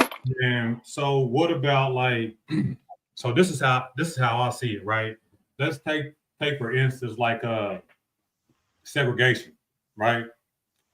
They abolished segregation, but where I'm from, segregation is not abolished, because now they just turned into gated communities. Gated communities is still segregation in my eyes, and they are not going to let you move into that community. They'll just point you out or deny you the house, won't let you in. If you do happen to get in it. So also let's take a look at, like, nepotism, right? Where they just pass down these jobs to family and friends. What about corporations to where they are 99% whatever ethnic group? So I think that these things are still ongoing, but they're just really, really subtle, right? And it's hard to prove it. Like, you can't prove it one way or the other. You know what I mean? But it's still apparent. So I agree with you, but I think it will be hard to enforce, is what I'm trying to say, essentially. It could at first, these subtle practices, right? Because when I fill out applications, they have, they want you to mark your race. That needs to fuck does my race? Huh? That needs to disappear. And honestly, because of the DEI thing, they started doing that. I think they've always face when I show up. Yeah, I know. And I think that in situations like that, I think that all it would take is a few and making a very firm example out of them publicly. like on the national news, this landlord refused to rent to, you know, this person for the most bullshit reasons. They've got the money, they've got the credibility, they've got, you know, everything they need. They just, you know, not renting to them out of preference. Well, you know, make a very public example out of them, and people are not going to want, because shame is one of the most powerful tools. I'm telling you. So one of the news stations did a whole special, right? They Mhm. had a black family with the same exact, what do you say, like rental history, like the same exact details, right? So Yep. they had two different families going in and applying for the same houses. You know what I mean? And they did a whole special out of it. And this black family was getting rejected all the way down. This white family was getting approved. And this was from banks and loan companies and stuff like that. That was like in the 90s. Ain't nothing changed. It's still the same. You know what I mean? So They I don't. didn't shame it enough. That's the problem. Okay. If there is enough of a stigma put on something, people are not, because people, we all have a sense of pride, right? If we didn't, none of us would take a shower, brush our hair, and stupid shit like that. So Right. we all have that component to us, and if enough shame can be brought to it to acts like that, we would see a marked difference.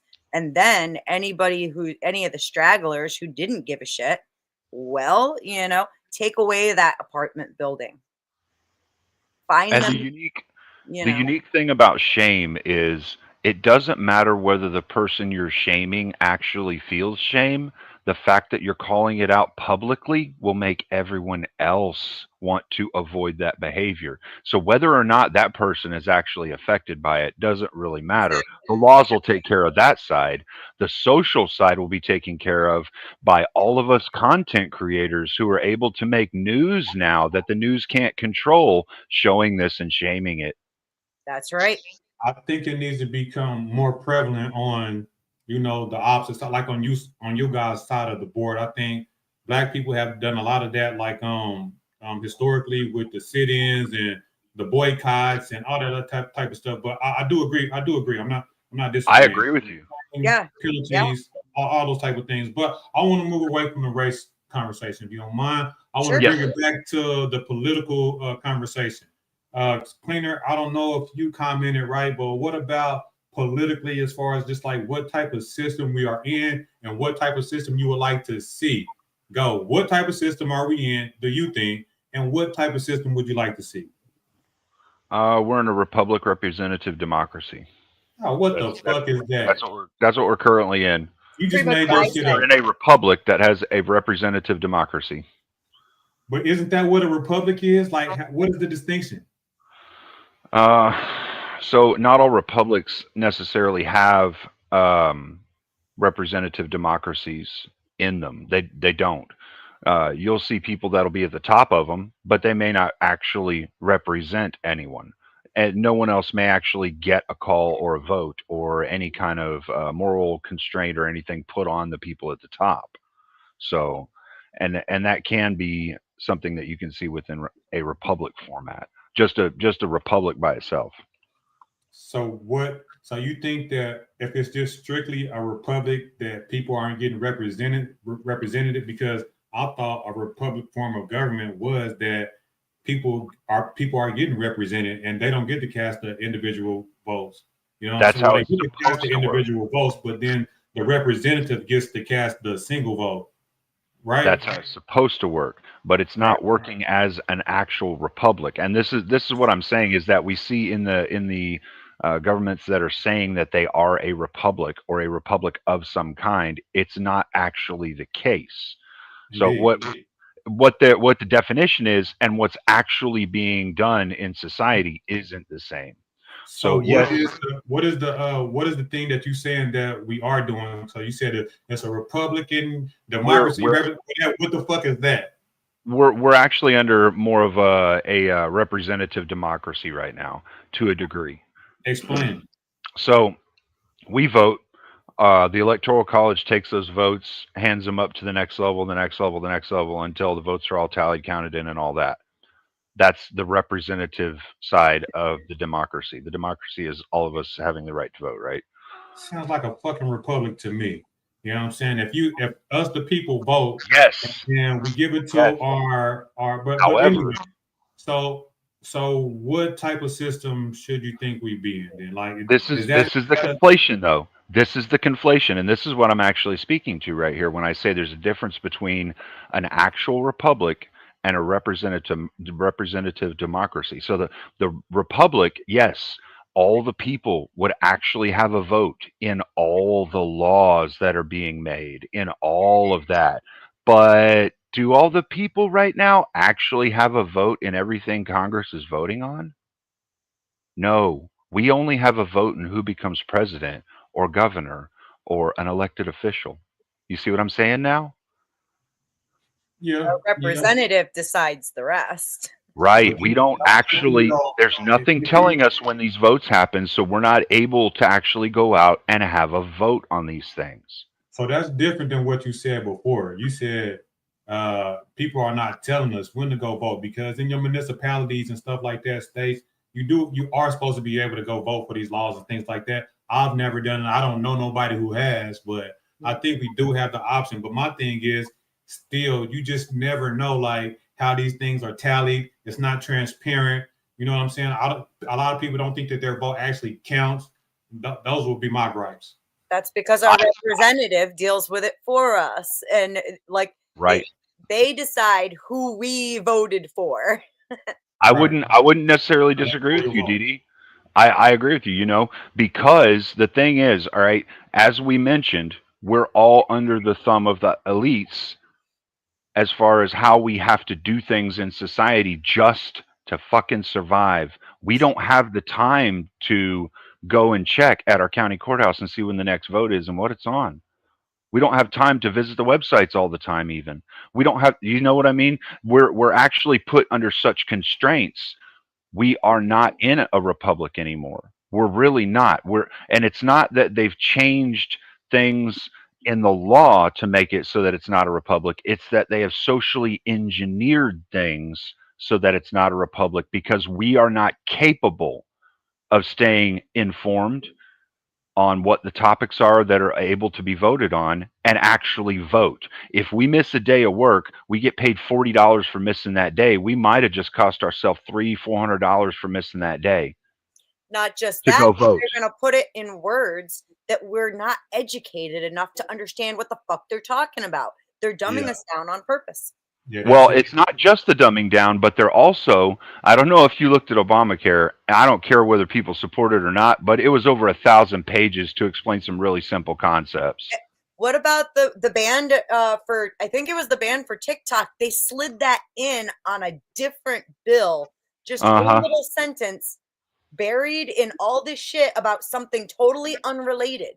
And because that got voted on, oh shit, look at that. TikTok got banned too, but y'all didn't know you were voting about that. So Right. they do this Because we don't have the time anymore to be able to stay up to date on what's actually going on. And so I'm not saying that they've changed it law-wise or systemic-wise. They've changed it social engineering-wise so that we are no longer a true republic anymore.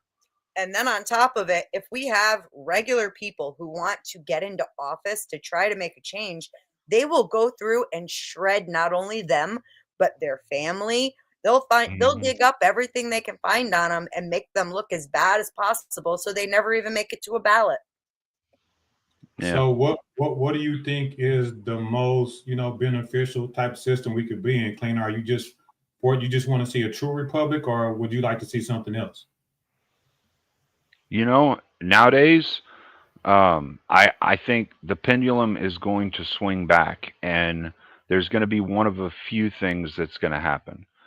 Either there's going to be a societal norm of religious content, Like, we're going to understand that, like, the prescription made by the more devout Christians, right? Their prescription for how we should live our lives is better. Or we're going to swing towards a more secular thing, and that's going to take over. But there will still be a moral code, a moral compass, because of the way the leftists like to say there's a moral compass. So I think no matter which direction we go in, there will be a moral compass of some kind. The unique thing here, though, is something that is actually epistemic. It's actually at the very root of all the problem. So we've talked over the past, I don't know, 2 or 3 days now about how men should be stronger, right, and be men. Well, in this concept, you don't have to teach a man what's right and what's wrong. You can start with a child. You can teach him how to be a strong man, how to build himself up, make himself more wealthy, the things that are completely neutral, that aren't good or bad. And I guarantee you, if you take 100 men, teach them all this same thing, put them on an island, they will all create a social construct, a normity of good for all of them. It's what we do. Yeah, I agree. I agree with that. Essentially, I believe that too. That's why I like the biblical concept. I think it's correct me if I'm wrong, but I don't know if the Gentiles, right? They say that the Gentiles is the people who don't hold true to the commandments, who don't have the commandments on their hearts, right? And I feel that, like, to me as a person, like, I didn't need to grow up in Christianity to know not to steal, kill, rob, those type of things. Like, I have it on my heart. I was raised as a good person. Like, my mother put those things on my heart, so it's on my heart and my soul. So I feel like, I have good morality. You did. Go ahead. Sorry, I wanted to ask you. I'm sorry. I just want to dive into this just a tiny bit because out of the three of us here, I'm probably the closest, the one with the most religious understanding and knowledge here. So, like, was your mom very religious, or?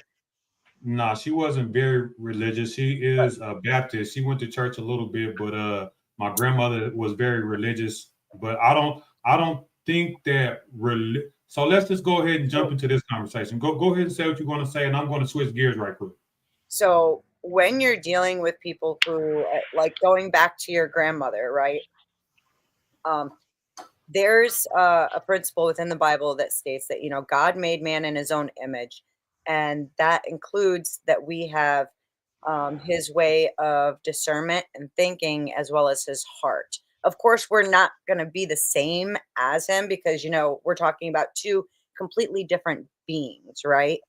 Mm-hmm. However, the general, like, the care, the concern, the feelings are going to copy that which we are copied from.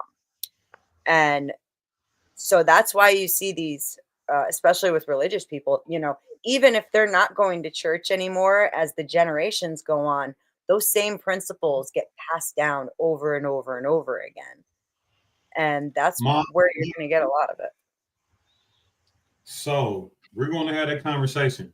I don't know if it's today because we're 2 hours into it, and I think we kind of have exhausted the politics aspect of it. But the next conversation will be morality and where does it come from? How do we gain morality? And also we can throw law in there too. Let's explore law, and then next time we'll explore morality. So where do law come from? Do you guys believe that law comes from God, or do you believe that law comes from men, or where do you believe law comes from? Well, if I approach this from the ideology of a secularist, all right, I would say that all law comes from man in some point. If I approach it from the ideology of a religious person, I would say that all man-made laws are prescriptions based upon things that we see in religion that we say are a net positive. Beth? Yeah. Going on what I said, I mean, again, we would, especially when you look at the Old Testament, they say that, God gave them the laws, right? I think that they are automatically, the morality is automatically written within us because we are a copy of our creator. Right? Does that make sense? It absolutely does. So we're gonna get into that on the next show. I think we can do a whole show on morality, right? I don't want to jump into that right now because that'll be a whole another 2 hours. But did you see my one and only 1v1 about whether of course, whether or not oral sex is okay under the Christian paradigm? no, Thank Anson for that. That was an Anson special. He He was like, y'all are picking a topic. with the gross shit all the time. He's a good dude, but he likes to throw out something degenerate if people aren't able to understand that it doesn't matter your side, it matters your argument there on that forum, you know? Because people are constantly like, well, I just don't want to argue that side. It's not like I don't see arguments, you know? It's like I don't wanna. And so when that happens too many times, he goes, all right, here, I'm gonna pay. You're gonna pay for this too. No, Well, that was fun. I was forced to participate in one of those degenerate debates too, and it was absolutely fun. You know what I'm saying? Like I would have never chosen myself, but it was just it really helps you out in the long run. If you can debate some dumb shit like that and actually try to win, it actually helps you in the long run. So it was fun. Absolutely. And it keeps it a lot of fun, right? But like this was like one of the very first debates I ever had on Grids was I had to debate about if the wife should be entitled to oral sex also. And then Emmett was so upset over it. He was like, I want a 1v1. But like it's interesting I bring it up because like when you look at even the morality difference between people who are like the same faith, it's so drastically different. It definitely can be made into like a whole argument. Oh yeah, we're going to get into it. And he made me debate about is withholding sex from your wife. Yeah, like you and me. Yeah, we had it, and you kicked my ass by the way, and I still owe you one. But that shit was fun.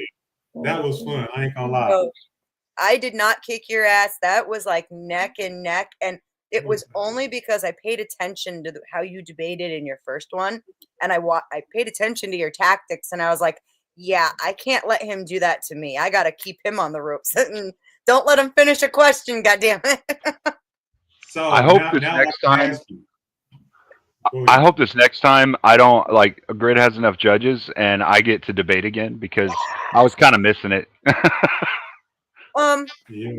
I haven't seen you get down yet, Cleaner. I would like to see you debate. I haven't seen you debate yet. I lost. It's pretty bad sometimes. The first time, I think. I'm pretty sure. Did you? Were you on Flo's panel? Like last week when I was on there and I got in an argument about psychopaths being useful in the military? I think so. I think you were there. I might not have been on the panel, but I think I heard that, and I thought you was making valid point. Like, of course. And I forget who was going against you, but they were just not making. Who? EOD. Oh, Cleaner. He's so mad at me, and I'm so upset because I thought he was such a nice guy, and he's so mad at me still. And well, listen, I know you got to wrap soon, DD. The only thing I'd like to say right now, I've jumped on a couple of panels with you. One at Raging Tomato, one at Grid Ones, a couple of times here on yours. I think that what you're trying to do here is a good thing. And so for the future, anyone who watches the video who would offer me any kind of support, offer it to this guy. For real. I appreciate that. Likewise. You got any last words before we get out of here, Beth? What's that? I said, would you like some last words before we get out of here? Yeah, I second what Cleaner said. You know, I'm never going to be one of those people who has a channel. I just kind of bop around because that's just, you know, whatever. I don't have the time to dedicate to something like this, but I think you're an amazing debater. I think you make great arguments, and you're putting up the thoughts you're provoking are very much needed in society. And I definitely want to have some red pill conversations with you, I've been watching Absolutely. your last one. People need to go watch the one you did from yesterday with that video because, like, seriously, I sat here. I'm not that far into it because I had to keep pausing it because, like, this is all So did from you want to discuss some of that? I mean, because next I time. want to go. Okay, because I mean, if you got time, we can. I just wanted to do the morality thing sometime. But if you got notes and shit, then I'll let you. There's no way I'm gonna let you take that much notes and not get to talk about it. Like, you want to wait, or you want to do it now? It doesn't matter to me. I mean, if you want to wrap your show and hang out longer and shoot the shit, I'm more than happy to. I don't got anything else that I want to do. Because Cleaner was there too, so it would be beneficial because Cleaner actually was my co-host on that show too. And then you got some notes. Let's get into it. You want to stick around, Cleaner? Sure. Man, so let's check out some of these points because it was kind of ironic because on the chairman show, he was talking about the same thing the very next day. And then not only did he talk about the same thing, he had an actual guest on that was like in that manosphere like position, but not as the positive, right? Because you have these two, I think he was calling it like the black pill or something like that. You have the red pill guys who are think they like these super masculine men and want to like degrade women, but then you have these other people that's in the manosphere that's just like, woe is me type. So I thought that was really peculiar and ironic, and I wish that he could have played the video from the one that I played and commented on that because I think that one was way more interesting. But anyway, It is. Yeah. Go ahead. You have some comments on the video. Like we played it yesterday. I'm going to tell the people that in the audience that may come watch after that, go check out the video that I did yesterday. It's called Death to the Manosphere.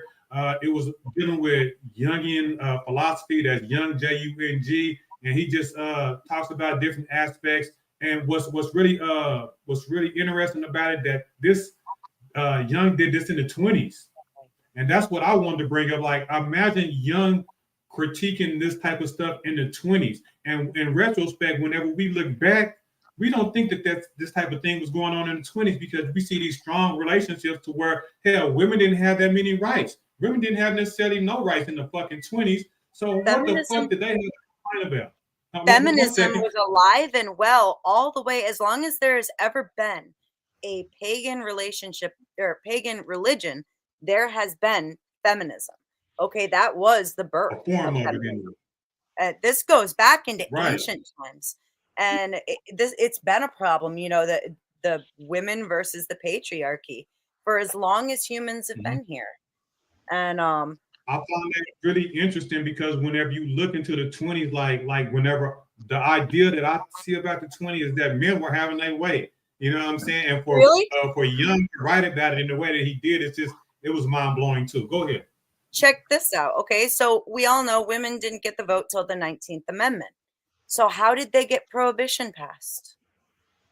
Because this is the thing that a lot of people don't understand, and this is what feminists don't want people to understand, because women were put on a pedestal of morality back then. Exactly. Women were the morals of society. They held the moral value.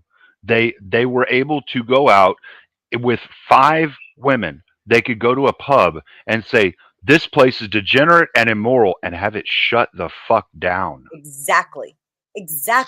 So women have the power women had. What era is this? What era? Prohibition would have been what Prohibition they made. They did prohibition and had less than 100 women that started that movement. This would have been like the 19 teens leading up to 1920. It was overturned in 1920, right? Well, this concept of the moral high ground, women always having the moral high ground, has been there since the beginning of time as well. Yeah. Because as men, we understand we're the warriors, we're the war bringers, we're the destructive force. There are some sects that you know, like the Vikings, the women and the men were both pretty degenerate. But overall, inside social construction history, right, we're saying the women were the moral high ground in European society before we even discovered the Americas. women were the moral high ground. If they said, no, that's wrong, men went and did something about it, slaughtered a family, removed a country from existence, wiped out whatever. Like, women were the moral high ground, and they always had that power, and it's been stripped from them now. You can see it even in like biblical times, okay? Like, so BC era, like you can go to Jacob's daughter Dinah, who gets raped, okay? And her brothers practically burned down the whole town, even though like it had been worked out where she was like, okay, I will marry him and everything will be fine. But her brothers were so upset about it, they were like, yeah, nah, fuck that. And they burned down practically the whole town, slaughtered the Wow. guy's whole family. Yep. His whole family. Okay. And then you see it again when we start looking at King David, who had, and King Solomon. They both had tons of women whispering in their ears. And that's always been the presentation, is that, and I'm sure you've heard this before, behind every great man, there's a woman who's whispering in his ear. Okay. Indeed. And that goes back throughout all of history. And feminism really actually has, yeah, it's actually like stripped the power away from women and made us more oppressed than we've ever been. And in all actuality, we're actually kind of oppressed to each other now, which makes it dangerous. You are more oppressed now than you have ever been in human history, because right now you're allowed to go out and do the most degenerate things in the world, and all men know it's fucking degenerate and will not like you because of it, with the exception of like a handful of guys. But who gives a fuck about them? They don't build society. But that exactly, and then we as women are, we need another female perspective up here. Beth, I don't like you being on our team like that, and it is crazy and unusual. Like, I'm not used to hearing a woman speak like this. So right now, you think women are more oppressed than they have ever been in society, like in modernity?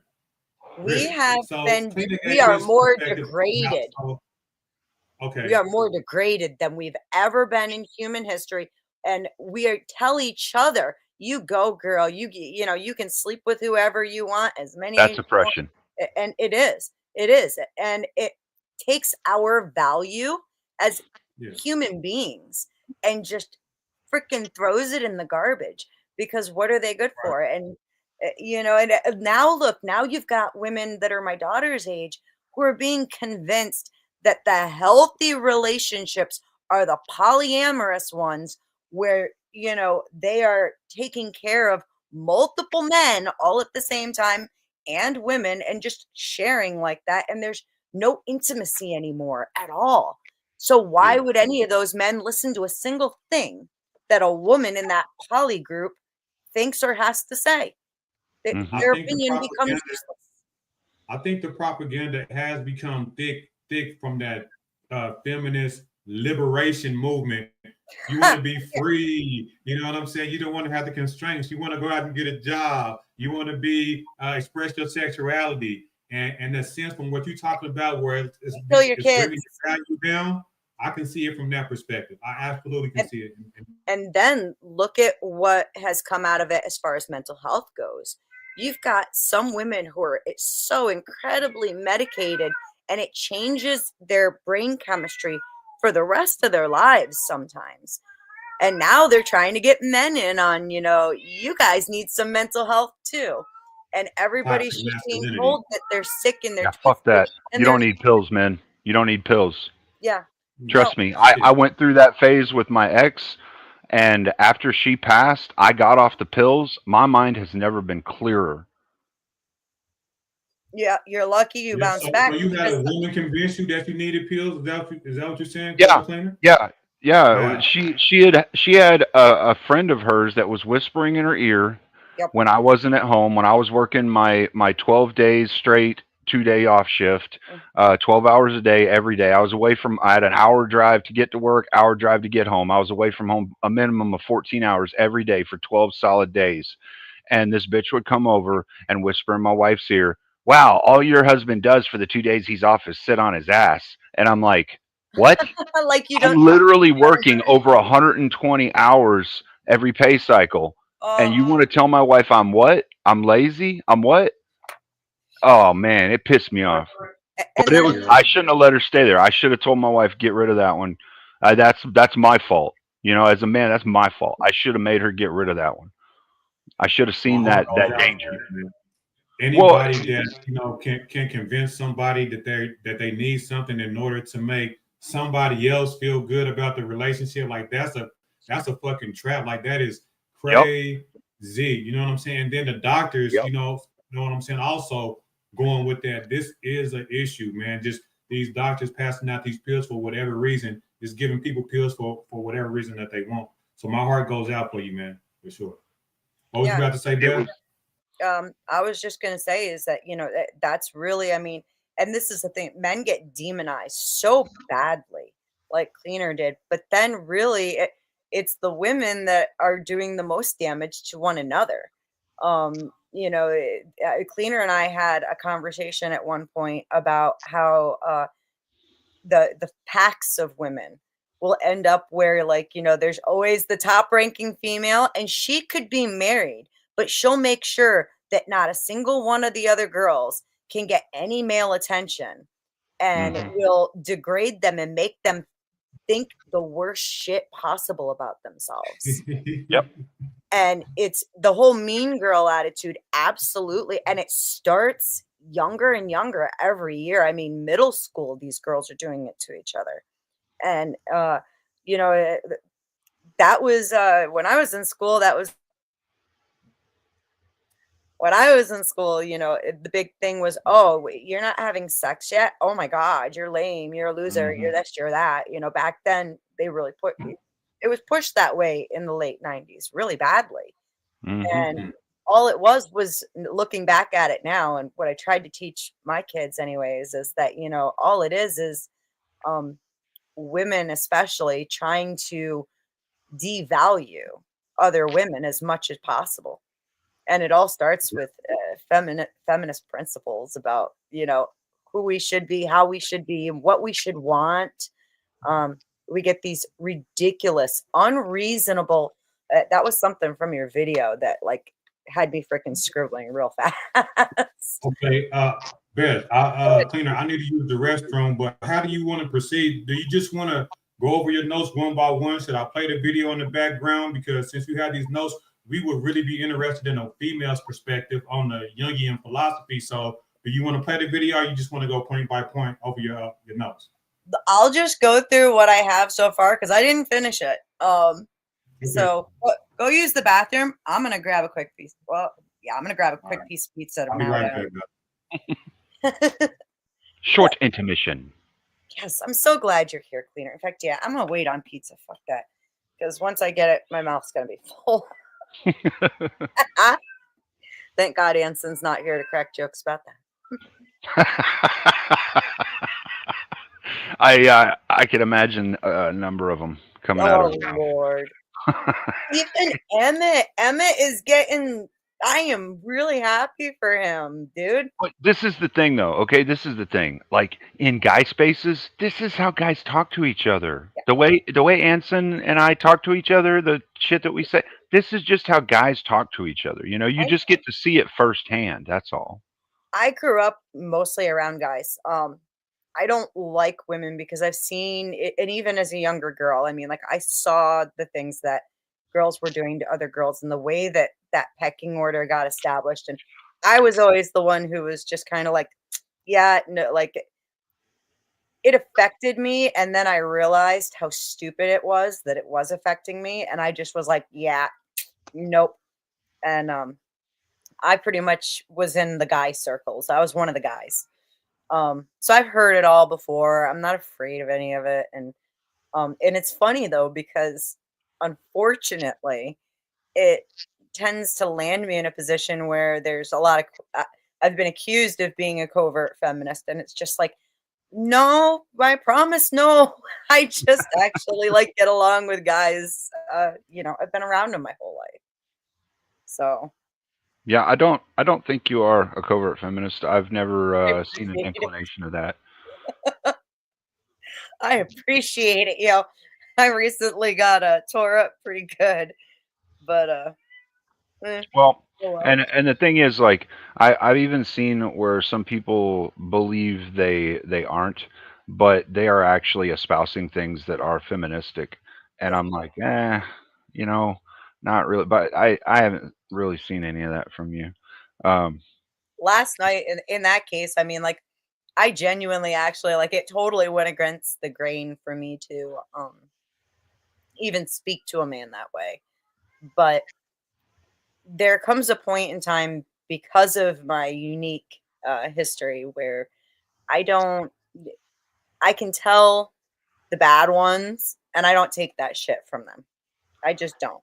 There's I one get thing that. when, there's a man who's being dominant. There's another thing when there's a man who's being, flat out fucked up.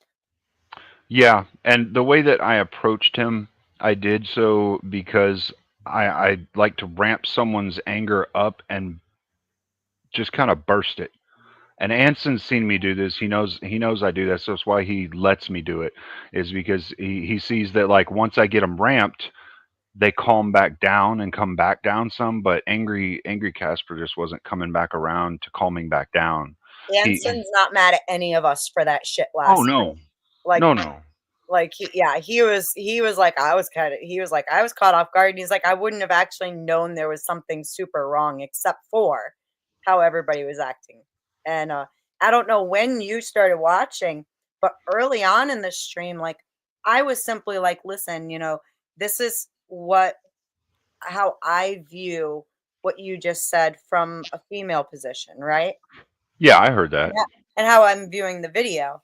And he really started like first it was like poking, and then it was like jabbing.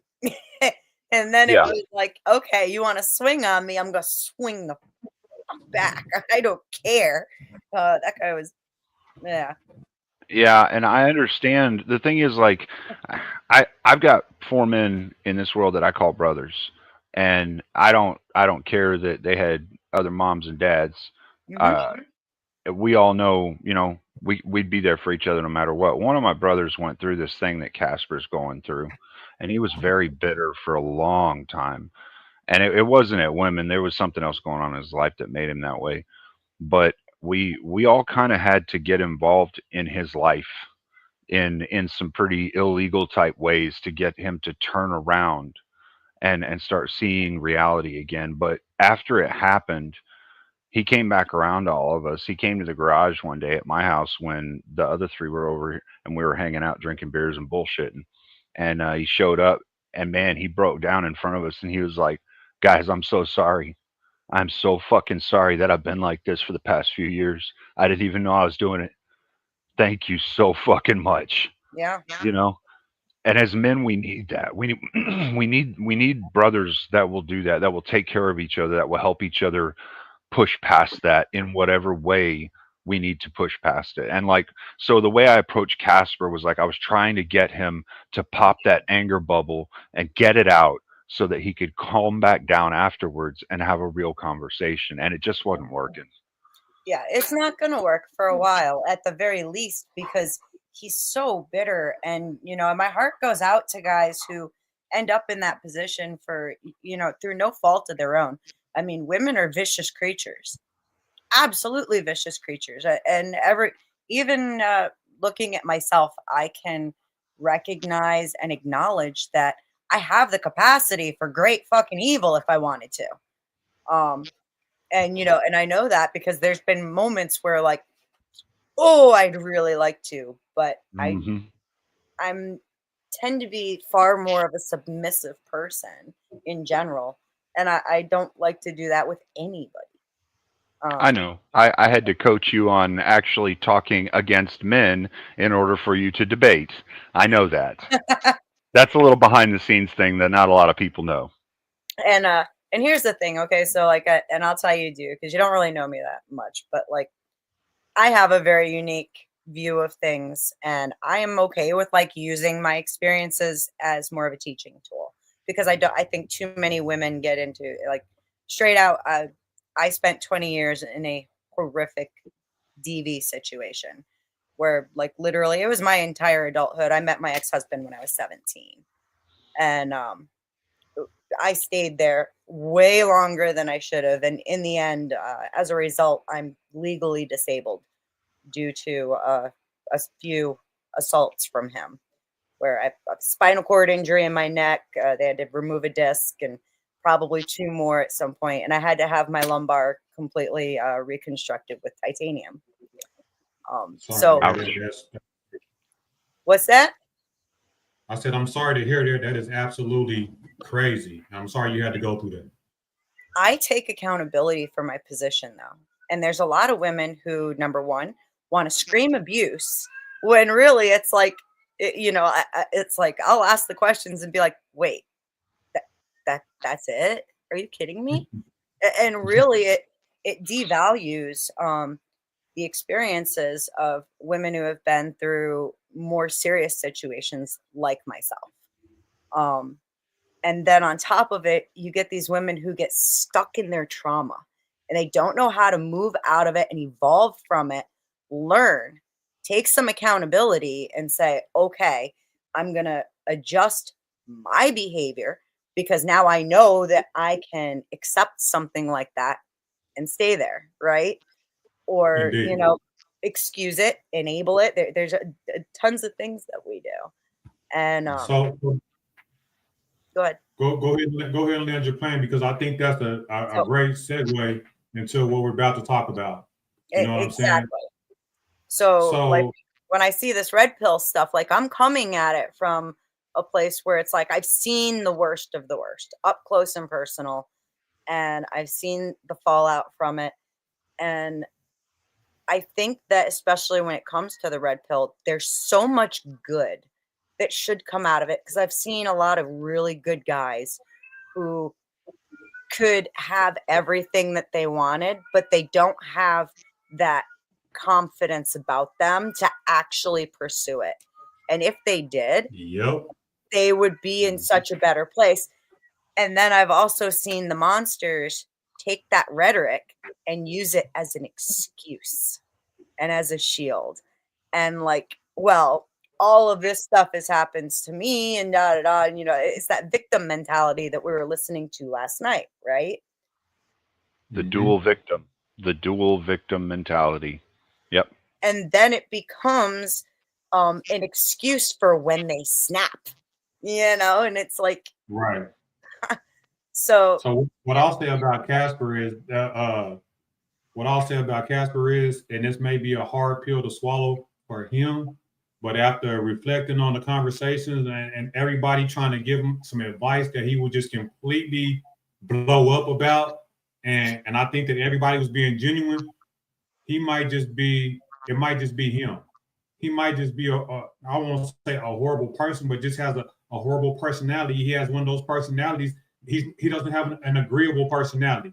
And I'm not saying that everybody should be agreeable, but whenever you have people trying to give you help and you blow up the way that you do, homie, your personality is shit. You can't take this. Especially when we were agreeing with him. We were agreeing with him and he was taking swings at us. And it was might like, just be you. And then the last thing, whenever I asked him, what would your remedy be? And he said that he would want people to be in orthodoxy in order, and in those orthodoxy societies, husbands or fathers pass their woman down to get married. He's in that type of society and still can't find a wife. So then you should be reflecting on yourself. It might be you, silly boy. So. Yep. And at some point you have to accept that it might be you and do some internal reflection and internal healing. You have to. His attitude itself, I mean, like for someone who was claiming orthodoxy, everything goes against the very principles that he claims to, identify with. So right. To be fair, though, I don't think he was making all those arguments from the point of orthodoxy so much as the point of the bitter man that has been wrong. Yeah. You know what I mean? So let's go ahead and segue into it, because I feel like we're talking around it. There's a few people up in the chat and maybe some few more people that may come in later. So I want to start it off like this. So I made a video called Death to the Manosphere, right? And the reason why I say that is because I want men and women to start taking more responsibility for their position in the toxic relationship of what the men in the manosphere is crying about. Not more so the women, but more so the men, right? So I wanted to come from not only a different perspective, but I believe it's the perspective. So I came across a video that Young did, right, back. And if you know Young, he's back in the 20s, right? And he came up with this concept called the animus. And the animus is all about the subconscious female, the subconscious female mind has a male aspect of it, and they project this onto the males, so forth and so forth. You want to watch that video and get acclimated to that type of philosophy. But so we just commented on this whole concept about the animus and about these toxic relationships, and essentially at the end of the video, all I'm saying is men need to take more responsibility. And then I also have my guest Beth, who wants to come in with a female perspective, right? So we would like to hear Beth's female perspective from not an unusual perspective from a woman at that. I probably did a bad job of explaining that, but I just want to tell No, you got it. You did perfect. You're on point. Yeah, So- you got this. You got this. Yeah, go ahead, Beth. So, like I said, and I haven't finished it yet. Just there's so much of it that, as a woman, it does need some female addressing, because guys, it's great for you to give each other advice, but it's like you don't think like women do, right? The first big point that I wanted to address was this whole idea about do women see men for who they are or who they could be, or the whole I can fix them thing, right? And that is something that is encouraged and pushed by everything from school to religion to media, that people can change, and sometimes all it takes is the right woman. You've heard that before. Yeah. And so when that really starts getting pushed on women, you'll start seeing, and it has been pushed on women. That's why we see so many women who make really stupid decisions, like I did with my marriage. Okay. It wasn't even so much of an idea of like the thought I can fix him is there, but he also was like, I am changing, I am growing, and this is who I want to be, and I want you to be on this journey with me. And so the whole time I'm there cheerleading, but then we just get stuck spinning your wheels in the same spot. You'll see the more toxic red pillars, like I said, using this, the men who manipulate it anyways, will use it as, this is what I'm doing, and, you got to stick by me, and it's just an excuse. They're never going to change. And it's one thing to change from like being an addict to being sober, right? But that addict is always still there, Yeah. And people say it all the time, and I think it's one of the things they teach in like NA and all that kind of stuff. It never fully goes away. You always have the capacity of reverting to that. So I think it's really something that just gets pushed on women and ends up putting, not just women too, men do the same thing. Man, I know a guy right now trying to fix a couple BPD girls. Yeah, I'm no. gonna get a call and find out he's in one of their trunks. No, So- the only thing that's going to fix anybody that has APD is being conscious and aware of their negative traits and controlling them. That's it. That's the only thing that can help fix them. I don't. Indeed. So let me say this, right? So we all agree that people can change, right? Yep. But there's a fine line, though. You know what I'm saying? Like at what point? Like if you with somebody and they are in the early ages, like how much can that person change? Or if you meet somebody in the later ages, can you teach an old dog new tricks? But I will say this, right? Seeing potential in somebody and recognizing that they can grow into like being a good father or whatever the thing may be, right? Recognizing potential in somebody is different than trying to change somebody. You know what I'm saying? I Because agree. people are who they are. So you need to recognize who you're dealing with. And whenever you see somebody and that's who they are, don't think that you can change that. But if you see some potential in somebody that you can kind of nudge to be greater, that's what you want, right? Not to change somebody, but to buttress somebody into being something greater than they already are. Absolutely. And my whole point with it was that, especially when it comes down to the children that we're raising, you need to be very conscious about what they're watching and what they're hearing because um, there's a big tendency to kind of romanticize these ideas, right? And, just as much as, you've got the guy who's going to be the knight in shining armor, there's the exact same thing for girls where you're going to be the woman who saves him and makes him that great man that he's meant to be. And you see it everywhere.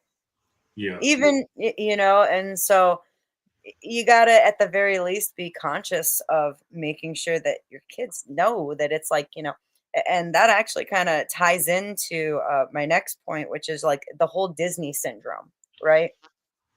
Where um women, well, young girls really start developing fantasies about relationships and what their future marriage is going to look like and stuff. And it's the whole Disney princess syndrome. And they do look for men, they look to men to try to fulfill that. And I think that it's a very unreasonable expectation for both sides and not just for the man who's, trying to be everything that she wants, but you can't because it's a fairy tale, you know. But women are brainwashed from the time they're little to think that this is, that great love story.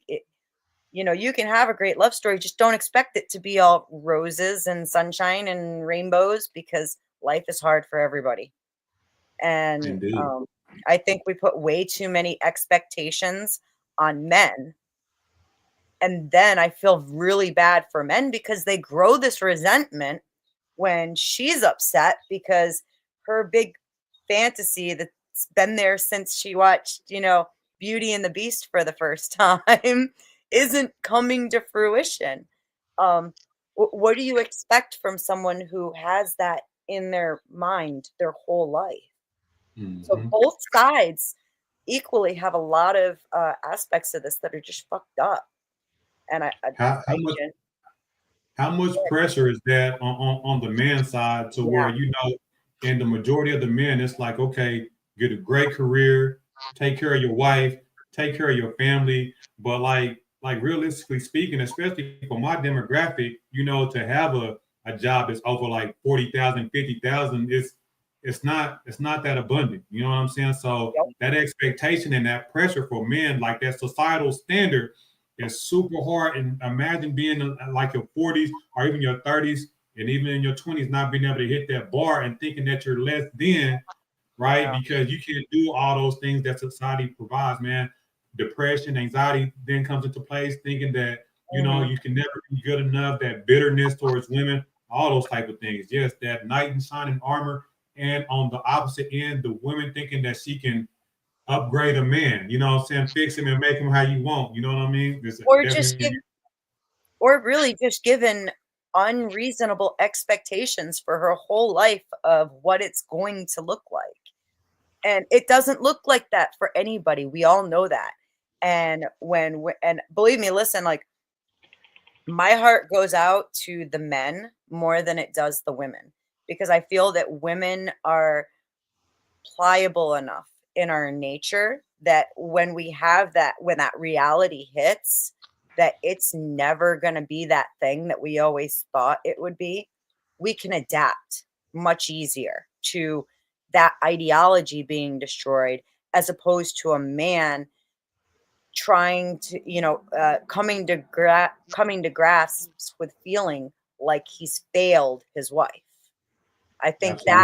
I think that feeling of failure is significantly worse than the loss of, this great idea that women are raised with from the time they're little girls. So my heart Yeah. goes out to the men more than the women, but then all I'm saying is I think sometimes the other side of the coin gets overlooked. You know? It's absolutely. I don't know if you've seen a real broken man before, not from his own doing, but just not being able to live up to the expectations of the world. It's a sad sight. There's nothing more sad than a broken man who's just trying his hardest and just cannot reach the societal norms. And then there's also a phrase for the other side. There's nothing worse than a woman scorned also. And Yeah. women feel betrayed and scorned if they can't get what they have. It's not like depressed. It's like they in revenge mode. Like Oh, they're like, dude, you know what I'm saying? Trying to like fuck up men after that. You know what I mean? they don't just come with a lighter, they come with 10 gallons of gasoline. Yeah, I man. started off saying women are evil, evil creatures. And so there's an old like story, if you will, about how God created woman, right? And so God creates Adam, and Lucifer gets very jealous because this is the first, humans are a copy of God and the angels are not. And God loves the humans more than he loves the angels. And the angels are actually much stronger and smarter. And, they're way better than us in every aspect. Yet God loves Adam more than he loves the angels. Mhm. And so Lucifer revolts, and in his whole spiel he goes off, I was your best creation and I can't believe, and so then God creates woman to Mhm. outbeat the devil in everything. Women are more beautiful, more tempting, more angry, more vengeful, more persuasive. And it doesn't matter what she looks like. You can have a 500-pound woman, and somewhere there is a man who will worship the ground she walks on. So, Absolutely. yeah. So the story, essentially, the moral of the story is God made woman despite the devil. Don't you heard that one, Cleaner? I mean, that No, makes sense because not that one. the was the most beautiful creation and all that type of stuff. So I mean, Lucifer, I guess you would call him, but yeah, that makes sense in that aspect. Yeah, and Lucifer was the most charming and the best at everything and of everything. And so then they God made men. God Yeah. made women to be able to outdo Like, the devil in every aspect when it comes to dealing with men. wow. That's the So- perspective. That's insightful. That's got to be humbling for the devil. Yeah. It makes you wonder, does he really actually want any women in hell at this point?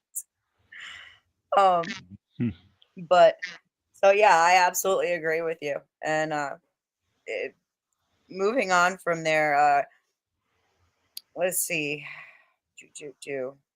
I wanted to get into the whole individuation part that you started getting into with the video, and about becoming whole within yourself is super important. It's necessary, and I think it's necessary for both sides.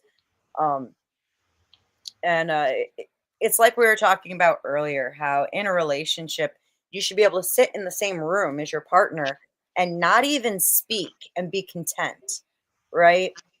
And it's not a matter of I can't live without you. You both should be able to, because here's the bottom line is, especially if you have children and something happens to one of you, the other one has to go on for those kids, no matter how hard it is. So people who are not secure within themselves, I don't think belong getting into long-term relationships, because it goes right back to very unrealistic expectations, and we start neglecting what we actually need. Especially women, I mean, they don't even know what they actually need until it's way too late. They have all these ideas of what they want from their man and no fucking idea what they actually need. Indeed. I think that was Casper's issue. He's not He's not right within himself. Like he's not ready to date. Like I think he was already messed up, and I don't want it to seem like I'm being like bad, negative towards this guy, but like with the way that he interacted with us, yeah, man, I think you got a lot of growth and development to do for yourself before you ever get in a relationship. That's just my Yeah. position from that one interaction. Yeah, no, you're right. Look, this whole concept, and you've illustrated this a couple of times, Dee, and I hate that we as men have to do this nowadays because a lot of people assume I'm doing it at times, and I don't fucking do this shit. So you had to preface what you were saying to another man who had a problem, saying, I'm not trying to demonize you, I'm not trying to, you know what I mean? You had to defend yourself preemptively, and fuck that. I'm not doing that. I'm not going to do that. If somebody's acting out of line, I'm going to call them out. And if people don't like that I called them out, too bad. You're not people I want in my society. I loved it. It was a highlight. This is a concept that I've come away from understanding. When my wife passed, I had a whole lot of time to self-reflect and a lot of time to look at the things that I truly did wrong. And a lot of them were fucking hard to accept, bro. I mean, like really, like I mean, I'm not. Look, I went through nights I was in fucking tears because I realized how much I let my family down because of the things that I didn't step up in the right way as a man because I didn't fucking know, you know? So I've had to change a lot. And where I'm at now, I am a solid man. I don't need a woman in my life right now. I don't really want a woman in my life. I've got my daughter to take care of, so I don't really want that right now. You know, I'm focusing everything on her. So, but I'm solid. I don't give a shit if someone doesn't like me. I don't give a shit if someone doesn't like what I say. If you don't like what I say, close your fucking ears. You've got fingers for a reason. If you don't like the way I walk, don't look at me. You don't like how I'm dressing? Again, don't look at me. You don't like that I'm trying to help some guy by combating his anger? Fuck you. I don't care. I'm trying to help him, not you. You know what I mean? When we need to be this type of man again in society, this was the old type of man. These were the knights. And so I've kind of, I'm not going to say I've idolized this understanding of what men are, but I've framed it. I framed it and I try to live that as best I can now because I see that as a time when, as men, we were much, much stronger and wielded much more superiority against weaker and evil men. Yes. And that's something that women need us to do. They need to see men being those guys, being the guys that whether I'm wearing armor or not, if I see an injustice, I'm going to step in and try and stop it in some way. You know, whether I'm you know, whatever it is, whatever the situation is, rising to the occasion, men that will do something to change the world again, to make things better again, to try and fix shit. We need these type of people. We need them. We need the knights to come back. Cleaner, I have the number one. First of all, I am incredibly sorry for your loss. I'm glad that you were able to, look at it and evaluate it and grow from it. But I know it's still hard.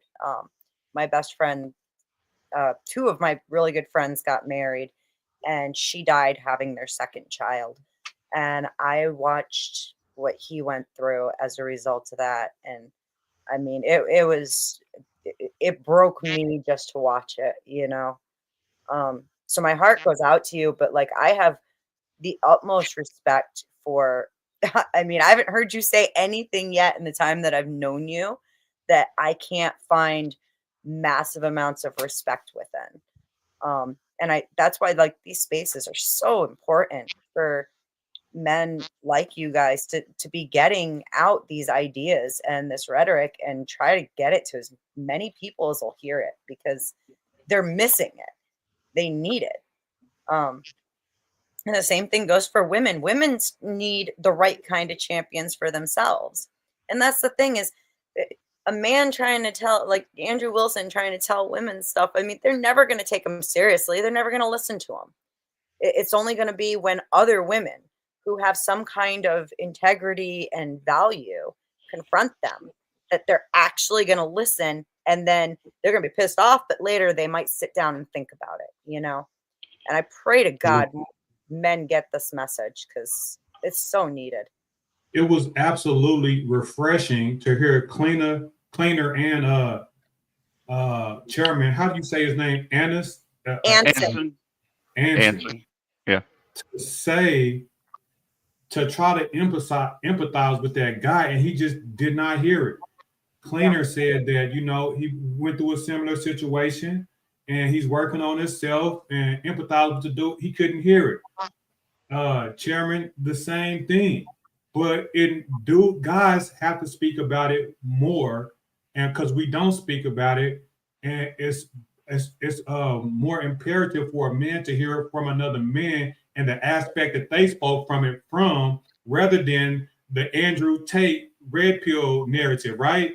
That shit is super toxic. But to have like a support group, a real support group that empathizes and says, bro, I've been through it. I'm working on myself. I'm dealing with myself, and the right one will come. That's what you need. You don't need no, forget women. They all trash.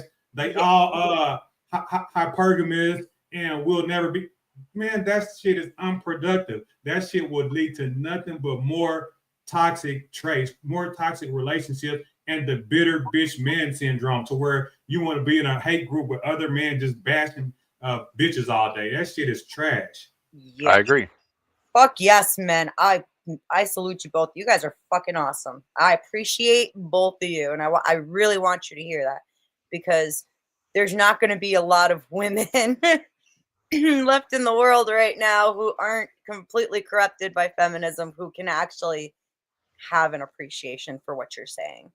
I appreciate what you're saying as a woman speaking to two gentlemen. I appreciate what you're saying, and I'm just gonna let you know, like, I don't fucking need it. I know you don't need it. I'm gonna do what I'm gonna do. I know you don't need But it. I do appreciate it. You don't need it, but I wish you guys heard it more. Not because you need it, but just because, you know, you deserve it. No, Do you know what I'm I'm saying? wrong, because it is needed from a female's perspective. It's like I said, we need the men to speak from the man perspective and the female to speak from the female perspective on both sides. So it's definitely needed. You know, he may not need it personally, but the world needs to hear it. And Right. I agree. I agree with you, Dee Dee. You're right. I'm saying, from my point of view, I'm going to keep walking my walk, talking my talk, doing what I'm doing. I don't need it to help me do that or any of that shit. You know, I'm going to keep doing what I do. I do appreciate it, though. And it is nice to hear that there's objectively moral and good women out there that see that we're trying to do something and are willing to say something nice about it. And it's amazing too, because you know, this entire bit of conversation goes writing about here, and that was that, you know, you guys end up catching all the problems because neither side will be accountable for what they're doing, right? And men end up getting super demonized for not being able to make the women happy. But the thing is, the women are incapable of being happy. It actually, like, I mean, it almost goes against. No, they're not. With the not entirely, but when they have the unrealistic expectations that they're taught to put on men, that's when it becomes incapable. Like, they have to self-evaluate, and self-evaluation is painful for everybody. Don't care who I can tell you, Beth. I can tell you this, okay? And you may have seen this once or twice where you're pervading the landscape of men and women. Maybe you've seen this, okay? Mm-hmm. I've gone out into a group of women and picked 3 of them and said, "Come on, we're gonna go have fun doing something." They fucking hated me. They were talking shit about me before we started doing what we were doing, right? They absolutely detested me, but they went along with me. And we went to a little one of the rice festivals where they have like the rides and all that, you know. And I took them on. I took them to very specific rides based on each of their personalities, because I wanted to see them engage in those, right? Things they didn't say they liked, things they said they were scared of, things that, right? I picked exactly what they were going to do. And they did it. They did this experiment with me. They didn't like me, but they did this experiment with me, right? They came away from it and they said, I never would have fucking done this. I never would have gone to some stupid little rice festival with $10 and rode all these rides for 2.5 hours with you. I never would have done this. Why did you make me do this? And I said, were you happy just now? Yeah, I was. But I don't understand why I enjoyed that so much or why I was so happy. Because I paid attention to you. I looked at who you were. I knew that you needed this right now. And so I, as the man, commanded you to do this. Mhm. That is when you are your happiest, is when you are being faced with something that a man tells you, look, I've seen this in you, sweetheart. This is what you need to do. And you go and you do it. You feel a sense of fulfillment as a woman. All women can be happy in this way. They really can. The thing is, though, I mean, like, I'm talking about like long-term happiness. Okay. So if they don't I get it. stick with that, then it's just temporary and they go right back to feeling unfulfilled and everything. And the big problem is that we get comfortable in our dysfunction, right? Change is so hard. It's just easier. And on top of that, like virtues and ethics and morals, everything has been sacrificed in the name of comfort these days. And so it's like, why even bother getting out of straight up dysfunction if you're comfortable there? And so it's not fair because again, that was my whole point, was that, women are stuck in this and you guys get demonized just for trying to break them out of it or not being able to make them happy. Okay. And We have to be better at how we frame our conversations with women in order to get them to break out of it. I broke those 3 young ladies out of their mentality and they had a blast that night. absolutely. And I asked them in all honesty, if you were to marry a man like me that took you to do things like this on occasion, not all the time, but maybe like once every 3 or 4 months, would that make you happy over the course of time? And they said, realistically, yeah, most likely it would. Something stupid and small like this, we spent $10 each and we had a blast. I said, all right, would you feel fulfilled in supporting a man that was giving you that happiness a few times a year like that? And they said, well, what's the difference? And that was when I realized that women right now, the young ladies right now, don't understand the difference between fulfillment in life and happiness. And so I explained the concept of fulfillment to them. And 2 of them got it right off the bat. And they said, yeah, absolutely. That'd be great. I'd love to meet a guy that would do this, that would, and the things that I was espousing as virtues and morals, right? The way that the guy would be. And they were like, I'd love that. That'd be great. And so from what I took from this, right? I took away the fact that women do want this. Even women that are sitting there screaming the most horrible obscenities at someone, if you offer to pay them to do an experiment, they will come away 2.5 hours later and you will get their realistic understanding and their realistic viewpoint and their realistic worldview. If you just show them the proper attention, give them a moment where they can see what like when they confront something, or when they're, the way that I situated it, they have that emotional happening. They are happy because of that, and they realize something they're missing because of a conversation they have on fulfillment. Yeah. And Absolutely. so this whole thing made me just realize we as men need to rise up and do better in each of ourselves in order to show women, the ones that need showing, because not all do, but the ones that do, right? The ones that we care about and we love, our daughters, our moms, our sisters, we need to help them so that when they go and get married, when they go find a man, they'll be complete when they find him. And hopefully he is as complete as we feel we are. Absolutely, right? Because the way society is structured, a lot of women are looking for that in men. They don't feel like they're going to be happy. Like, the happiness is, I'm with my husband and we have a family, and they look to the men to direct and, like, create that happy place. You know what I'm saying? Like I've been in plenty of relationships to where the woman is looking for me to keep them happy. You know what I'm saying? And then you end up becoming a jester. You know what I'm saying? You end up, I'm cracking jokes all the time. I'm taking you to go get candy. I'm taking you to the movies. And man, that shit is exhausting. You know what I'm saying? So I think what we're all talking about is it's nothing wrong with, you know, bringing happiness to your relationship. But if you don't have done that work inside and have that joy and love that person who they are and be able to sit with that person and still be content, that continuous pursuit of happiness, that ain't it. That ain't it. And I know it's written in, I don't know if that's the Constitution or the Declaration of Independence, that pursuit of happiness. I know that's a maximum that we have, but that ain't it. You don't want to be in constant pursuit of happiness. You don't want to be in constant pursuit of chasing any damn thing. You want to have that joy being in silence. You know what I'm saying? You want to have that joy by yourself, and then the opposite person or your other person adds to it in ways that you couldn't imagine. You know what I mean? So yeah, you need to be whole before you have a significant other. That way you don't look for somebody to be making you happy all the time. It's unrealistic. No one can make you happy all the time. And you need to be content with the things that people do for you, trying to make you happy, even if it's not what you expect, because no one is mind readers, right? And at the same time, you just need to be, you know, content and whole within yourself, and ask yourself, what are you doing for that person also? Don't be one of those people that's just like, I am the prize and that's it. No, have some value outside of being you. But see, feminism teaches women the exact same thing, and it starts as young as the Disney movies, where the princess is always perfect.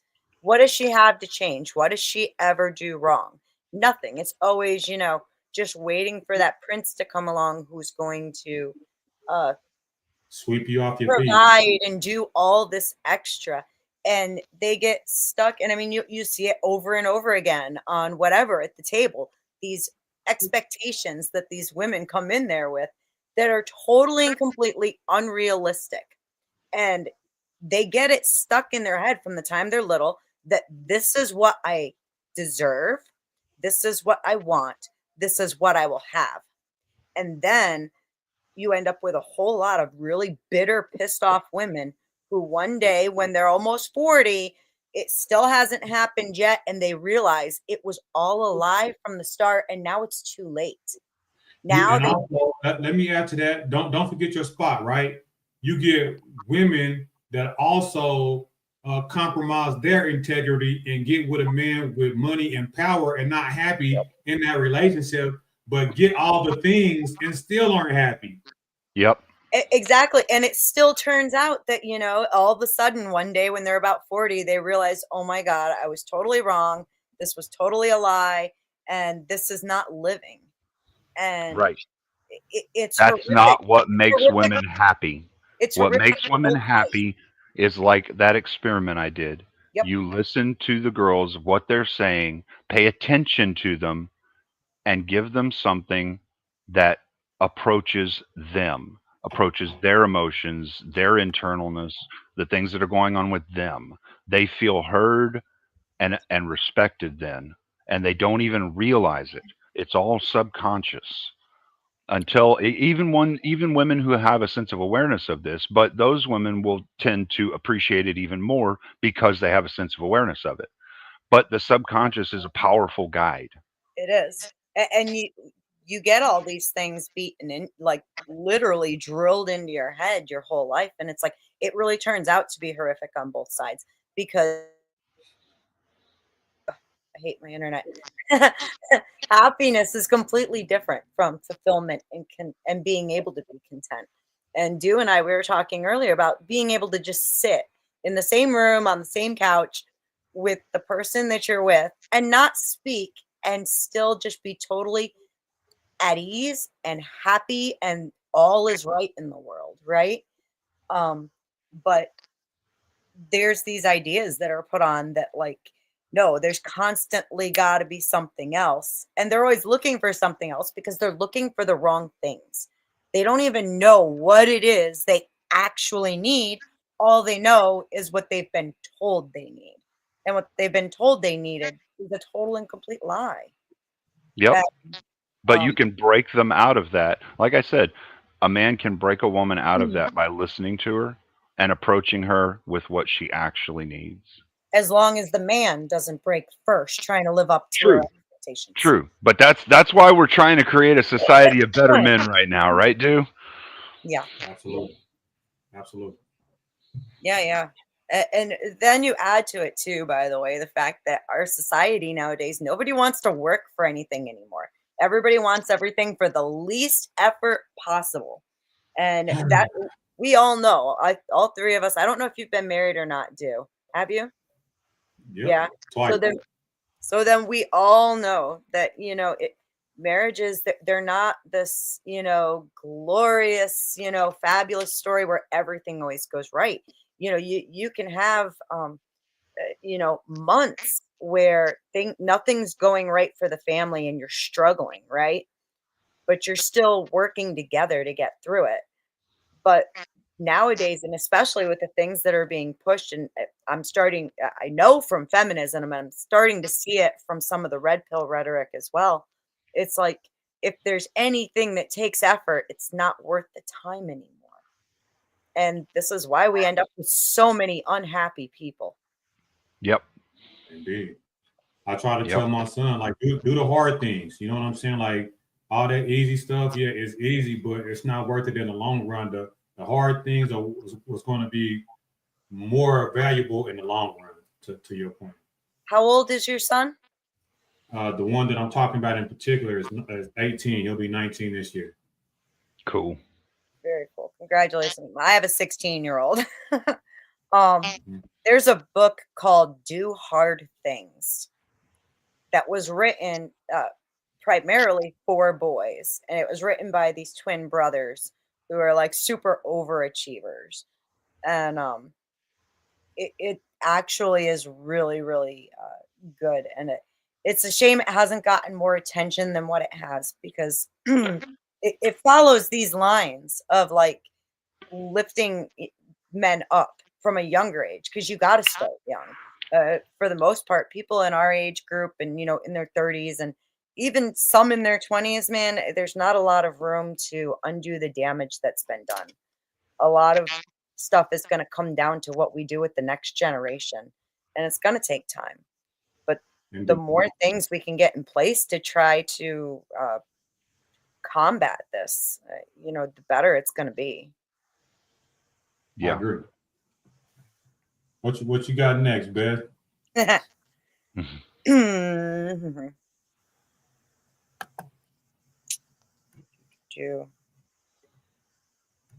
Well, a lot of the notes we've like been talking about even in just regular conversation, so that's why I'm kind of like getting down to like the end here, at least, because I know you wanted to shut down a while ago. But another big thing was coming down to in it, he was talking about if men want to break free of what she sees as a man. He was talking about breaking free of what women see as men, right? And being a man of your own volition, because I don't know where women get this idea that they can tell men what a man should be, because in all actuality, it's sorry, hilarious. I should have myself muted. You're fine. It's actually kind of funny, because it's like every woman who's like, oh, I'm a boss babe. Most of them, you put the right dominant man in front of them, telling them what to do, and they'll hop too real quick. It's evolutionary. You can't help yourself. So for women to start dictating to men what you should think, what you should feel, what you should be, it does get a little retarded. But I had a question as far as let me comment on that before you move forward, and keep your place, because it took me to my 30s. We went on a family vacation, right? And I had to have that conversation with my mom. My mom, like, men this and men, and I had to really just, give it to my mom. You know what I mean? Like, hey, You know what I'm saying? You might not want to try to tell me what a man is because, you know, I didn't have that great of example. You feel me? And Yep. you not married. You know what I'm saying? And I'm going to keep it at that before I stay too much on the internet. You know what I'm talking about? But Yeah. I had a serious conversation with my mom in my 30s, and she couldn't do nothing but respect me. You know what I'm saying? Whenever I flipped it around. So, yeah. Indeed. I've been there with my own son where, you know, he doesn't have the greatest example. He loves his father, and like I don't hold my son from his dad whatsoever. As long as everything is good. I know he's at the age now where he can certainly tell for himself if, you know, things aren't going so great, maybe I should go home. He can handle that on his own, and he's got the wisdom to do so. Good. But coming down to like where it's like, yo, you know, like especially during the pandemic, I started getting very desperate looking for a good positive male influence for him. Primarily because I didn't want to date and risk bringing in someone, you know, with, you know, he was only like 10, you know, when my husband and I split, and my daughter was still in the house too. And so it was like, you know, it gets difficult because I know the stats on what happens to kids when single mothers start bringing in non-biological men into the household. Yep. Yep. And they had seen enough that it was like, I don't want to make the situation any worse. But I just tried to like. You should go ahead and say those stats, like whenever you cohabitating without being married, the statistics of what child abuse go up, and like 80% without cohabitation. Yeah. Oh my God, it's horrific. Yep. You're absolutely right. I don't have all the stats in front of me right now, but yeah, it's something like Dr. Phil did a whole thing on it. Yeah, that's good enough. I just wanted to put it out there for the audience. Whenever you're not married and you just cohabitating with somebody, the stats, the statistics of like SA and abuse, all that shit skyrockets. So just be careful with that. So you know you might not be in the greatest of relationships, but just shacking up with somebody is not it. Yeah, not even cohabitating. Risk, according to Pew Research, most recent studies, 83% increased risk. Yeah.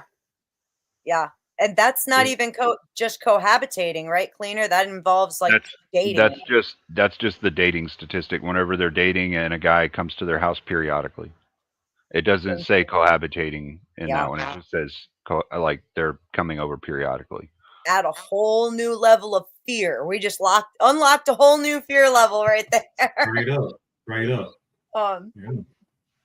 So yeah, and you know, and with my son, I especially, you know, the only thing I ever really tried to assure him of was that, look, you know, because he knows that he loves his father. There's things about his father that he does not want to become. And I just pretty much was like, listen, you know what they are.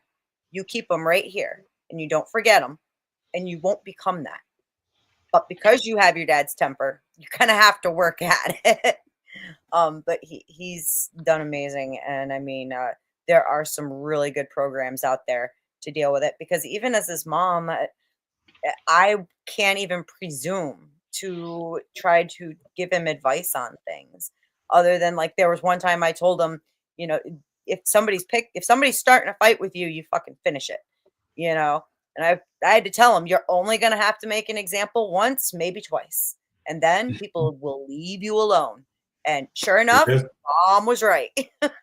That's damn sure better than telling them to turn the other cheek. I tell you that. Yeah, I'm saying, hey, to each their own, but I would never teach my son that if somebody hit him, don't hit their ass back. I would never in my life. I don't care if God came and told me himself. I'm going to tell my son, listen, I know what God said, but no, you know even biblically speaking, there is so the whole turn your other cheek, that is for a specific level of offense, right?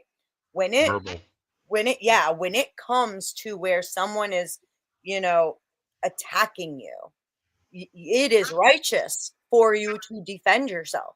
Yeah, God actually calls on you to defend yourself as a follower of God. you are to defend your life. Exactly. He doesn't say you're allowed to. He says you will. Yeah. And so, you know, I really, I mean, like, yeah, when the school called me in because he dealt with his bully, I sat there right in front of him and I said, he's not in trouble with me. I don't give a shit. Where's your camera footage? Look at that. This kid put his hands on my son 3 times before my son freaking Hulk choke slammed him onto a stone floor. I hate to laugh And, at it, but I was like, oh, as he should have. As he I should was have. he was like, Mom, I swear to God, I didn't know I was that strong. I'm like, dude, fucking daps. You want pizza tonight? You get whatever you want for dinner. He's not in trouble. I was like, he's not in trouble with me. I go, he's gonna have a fabulous suspension. And I'm gonna go talk to the superintendent of the schools. Because how dare you suspend my child for defending himself?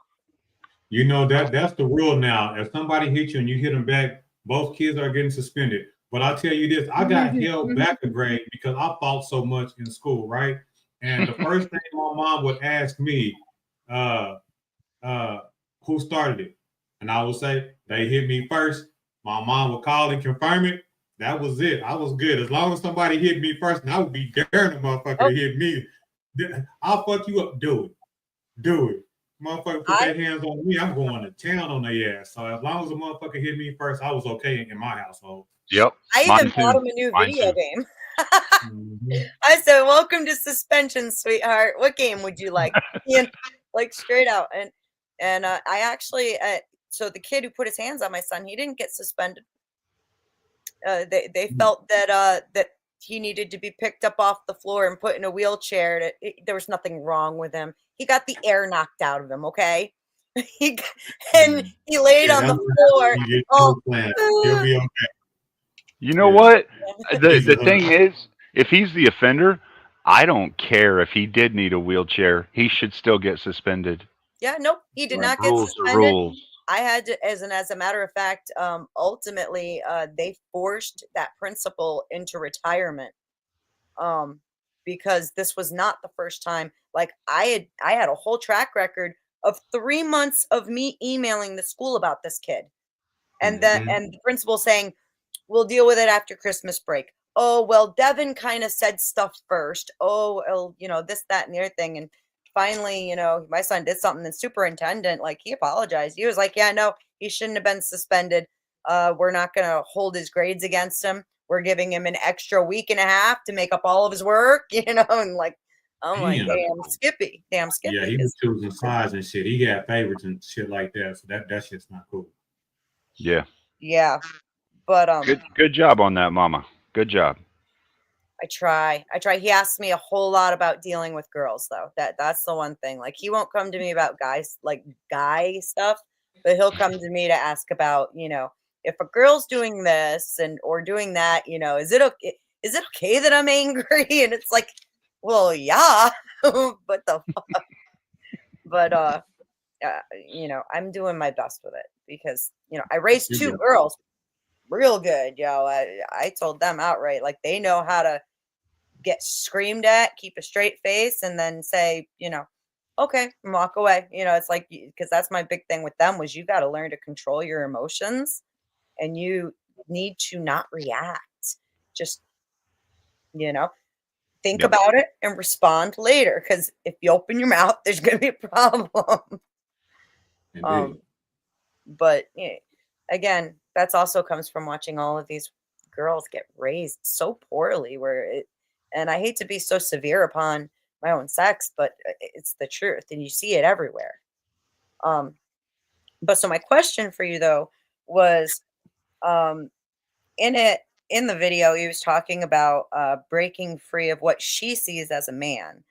And you know, pretty much, you know, just like I was saying, you know, what is a woman to kind of dictate to a man what a man should be, right?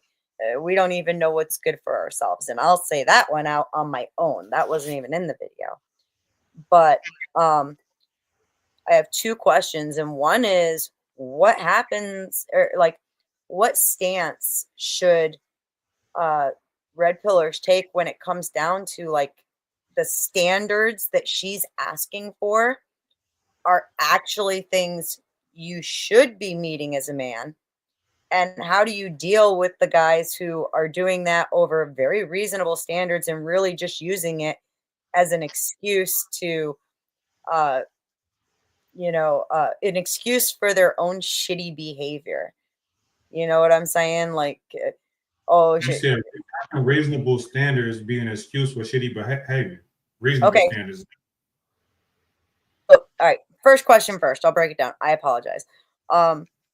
If the standards that she's asking for, right? Like, I'm your wife, and what I'm asking you to do is to help me discipline the children and just take care of the responsibilities. I'll take care of everything.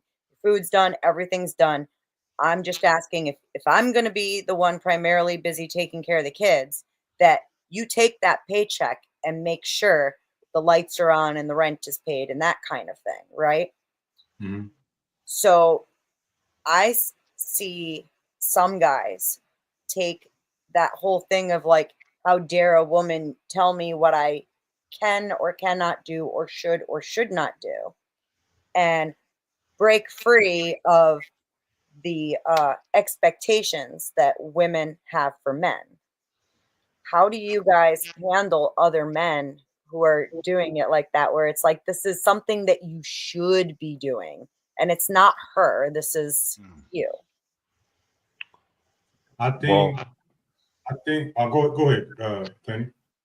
Well, I was going to say, first off, I don't think that a man that isn't doing what a man should be doing should be in a relationship yet anyway. I believe he should have worked on himself to get to the point where he is an independent man and he's good in himself first. Now, if a man does believe he's at that level and enters into a relationship and finds out that, oh, hey, my wife is saying I should be disciplining the kids, right, to back her up on the things that they're doing wrong. And he believes, yes, they're doing these things wrong. I agree with her.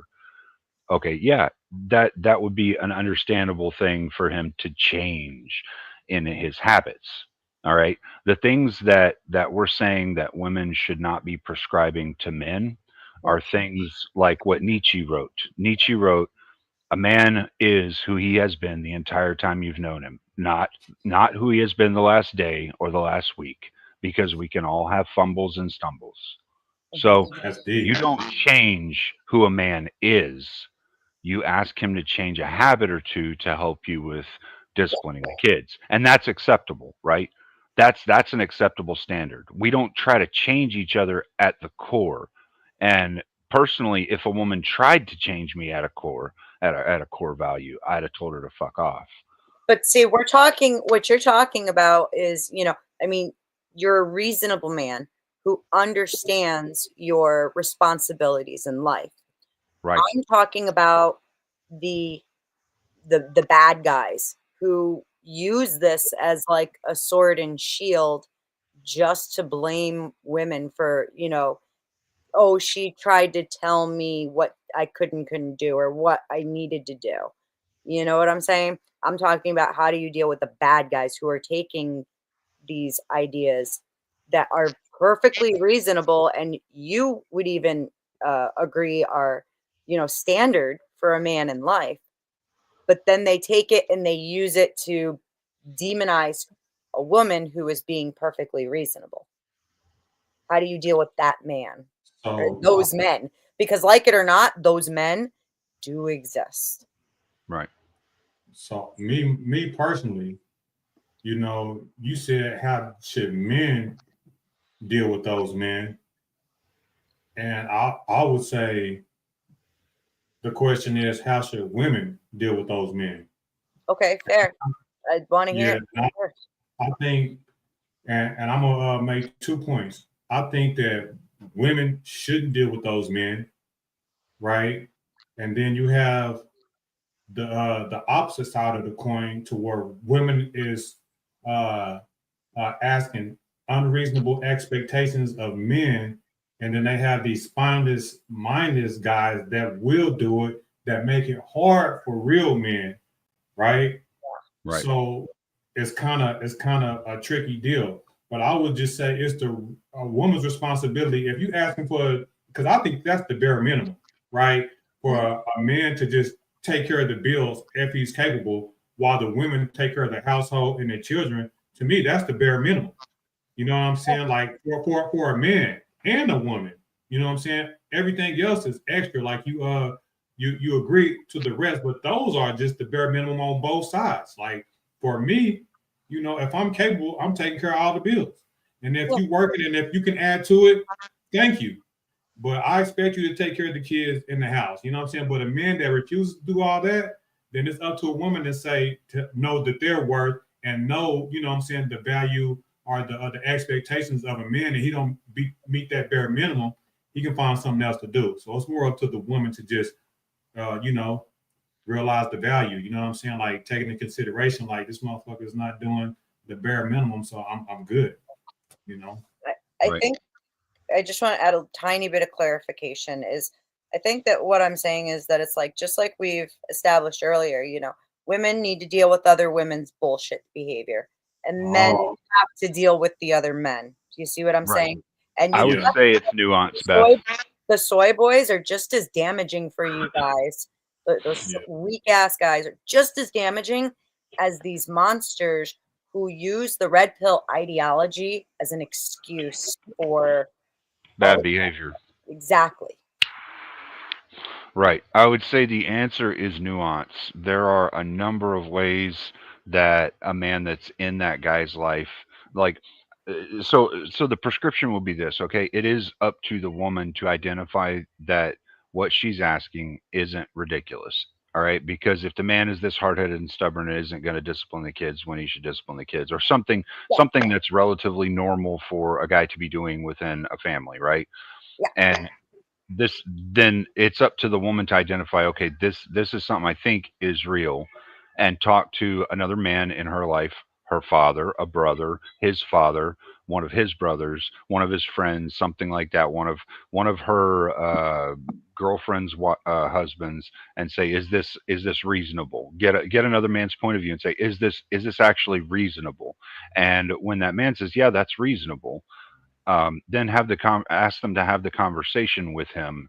Because if another man gets involved and talks to him about it, sometimes the conversation itself can be enough shame that another man has approached you and said, hey, there's a problem in your house. And sometimes you got to take it a little further, but that's going to be nuance in that conversation after the beginning of the shame starts. Because if the shame isn't enough, the other man will say, no, look, you really need to do something. Your kids are getting out of control and your wife needs your help. You need to fucking help her, dude, or something. You know, there's going to be some more nuance. It will go in levels, and good men will know the appropriate levels based off the conversation they're having with the guy and what the problems actually are that are being spoken to. But a good man will also have listened to both sides of it, what the woman is saying and what the man is saying, and not just trying to come off half-cocked and just, you know, be a white knight, so to speak, for a woman who's saying there's a problem, right? So a good man will approach this in the right way. And this is why right now what we want is more creation of good men, so that we have these men that can help other men whenever there are problems like this, and to help their wives when their wives are having issues and they don't understand, hey, what am I doing wrong for him, you know, because he doesn't understand it himself and can't speak to it, you know, or whatever. So this is why we need this, though. It is. And it's a good point that you bring up. And to take it a little bit further, you asked me personally, and I have someone like that in my family. I have a family member, and I dog him out. You know what I'm saying? Because I know he knows better. So I give him grief. I talk shit to him. I call him lazy. You know what I'm saying? I call him out his name. You know what I'm saying? Because this is my family, though. This is not my friend. You know what I'm saying? This is my family member, and I know he knows better. And I just clown him every time I get a chance. I just clown him because, for one, he shared the same last name as me, and I know he knows better. And he's just being a lazy ass bitch. You know what I'm saying? He don't want to assume his responsibilities as a man, and the culture, the family that we come from. You know, I don't want to say degrading, but just riding somebody like that is really supposed to encourage them to do more. Sometimes it can do the opposite, but You ask me personally, I'm gonna keep it real with you. I tear his ass up. I'll talk to him back. You know what I'm saying? Like me personally, a friend who is not doing it, I try to talk to him. But some people, man, if they not doing the bare minimum, like what can you say? You know what I'm saying? Like men know what they're supposed to be doing, and if you're not a man, you're just not a man. You can't coach somebody into doing the bare minimum, taking care of the bills if you can. Like if you're able to, like that's not even a conversation that should be, need to be had. You know what I'm saying? Like It's a different conversation. Yeah, that's the way of the world. Like everybody knows that. Like if you're capable, you should. That's just, the woman have the kids. Like that's the least you can do. They giving you your legacy. Like what else are you supposed to be doing? You know what I mean? So some conversations don't need to be had. And if you're just a piece of shit, you're just a piece of shit. Like,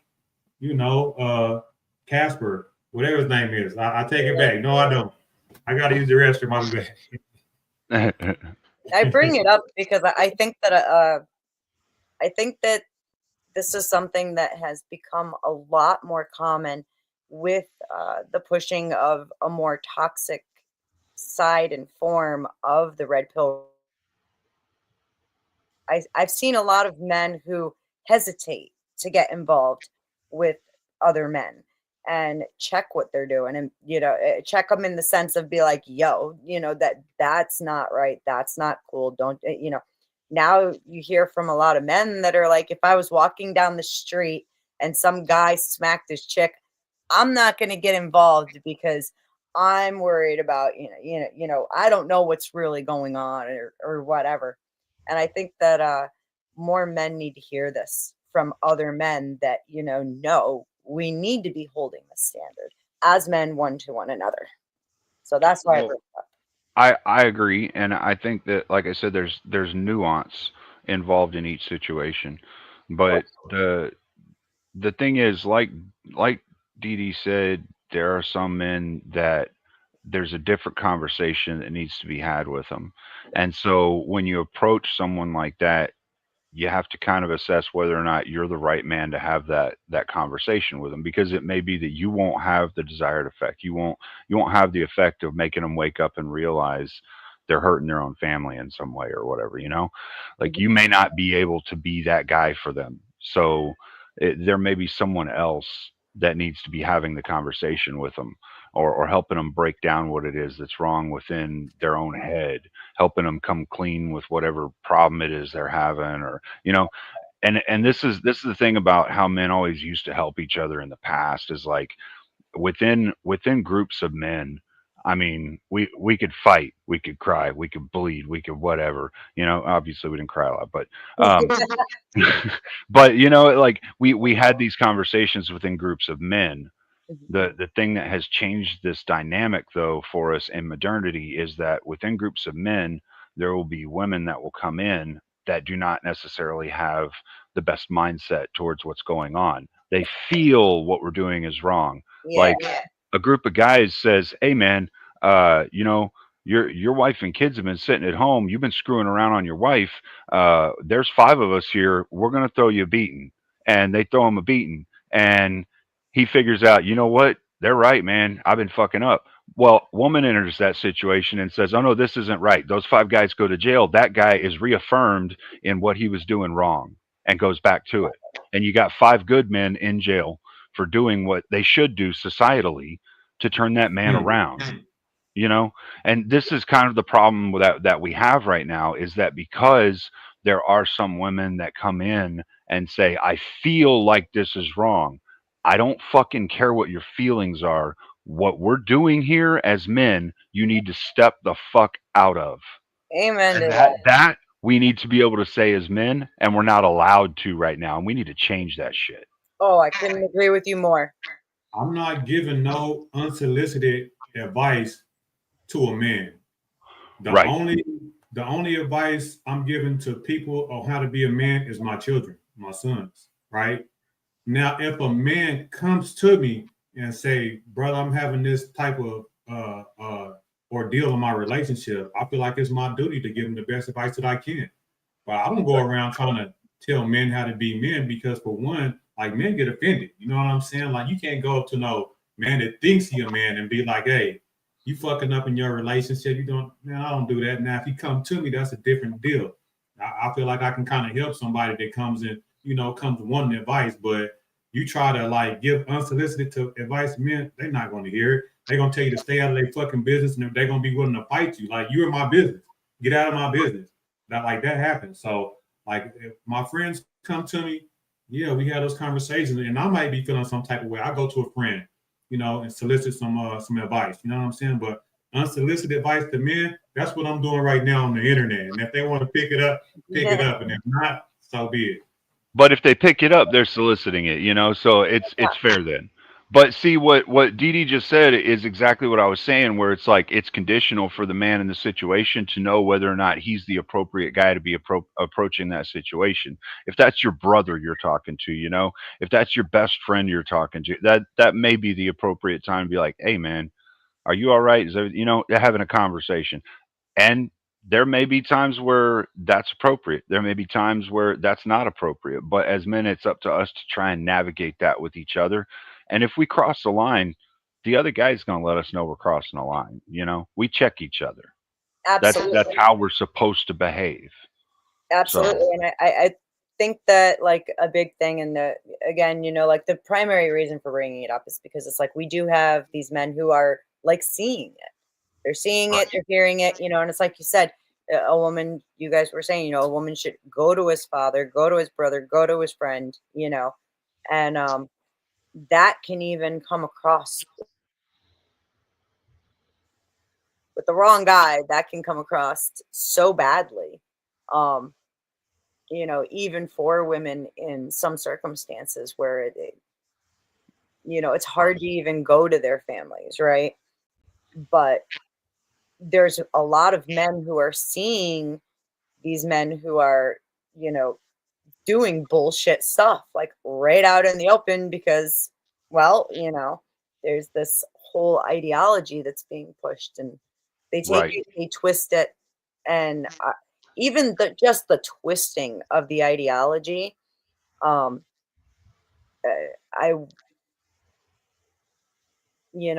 can absolutely see where it gets, you don't want to give unsolicited advice, but it's like watching somebody tell a lie right in front of you and knowing that it's a lie.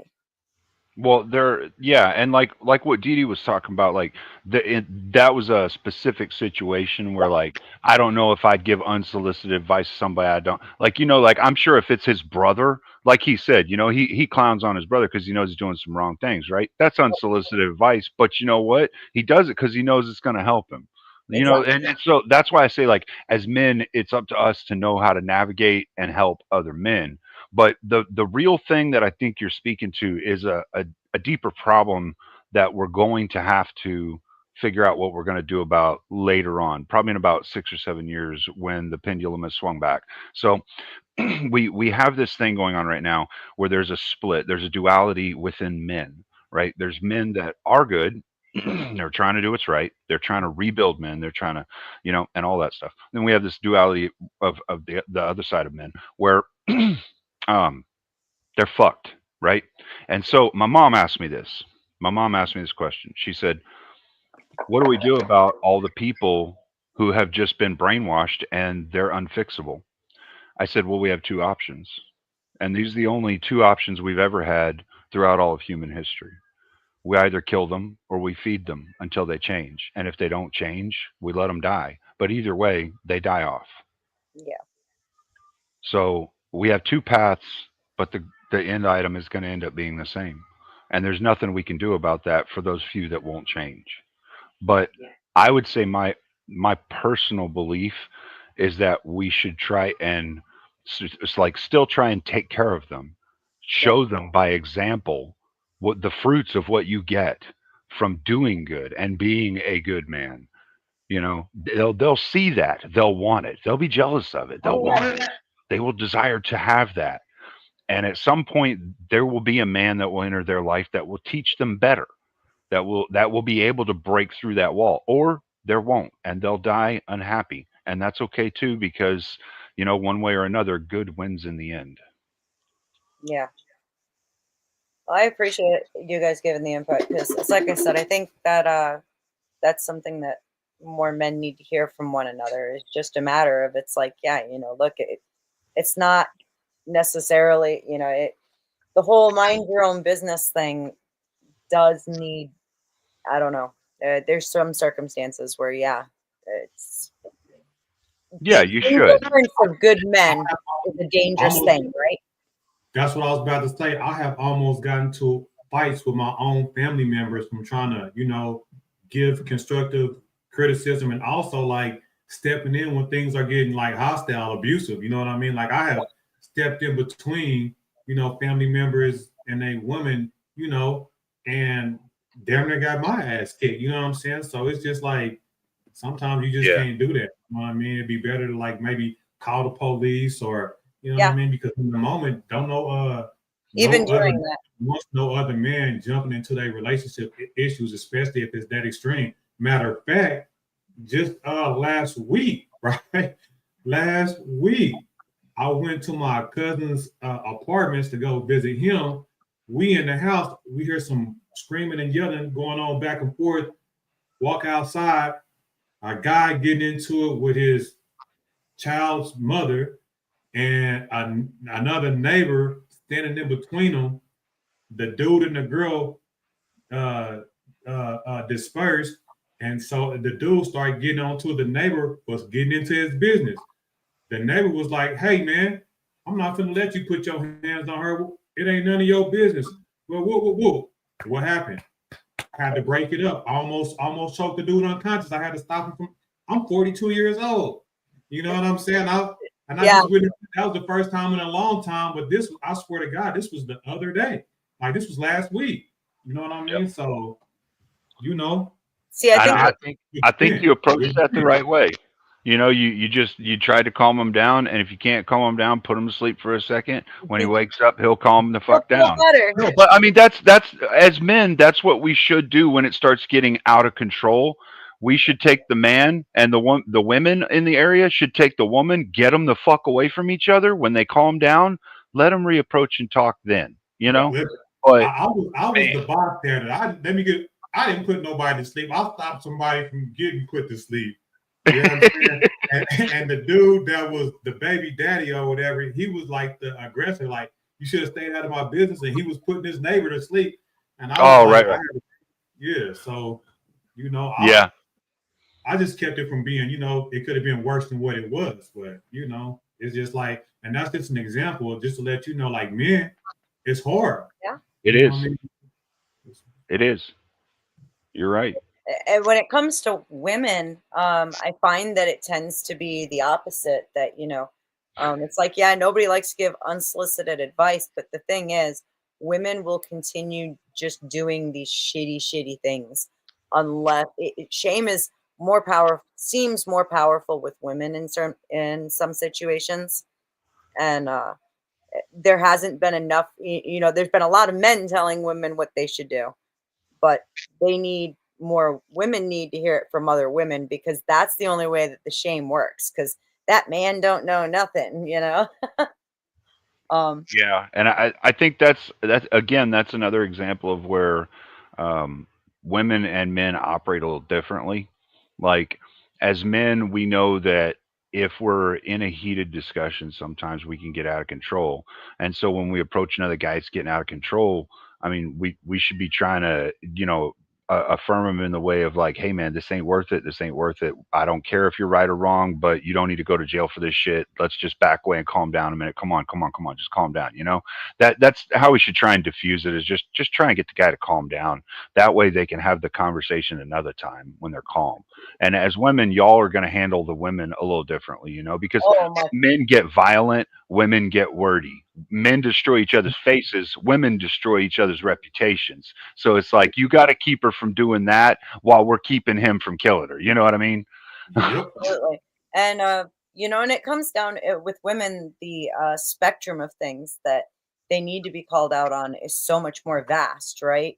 Nobody has to you guys don't have to talk to each other about, hey sweetie, your short shouldn't be that short. I can see your cooter.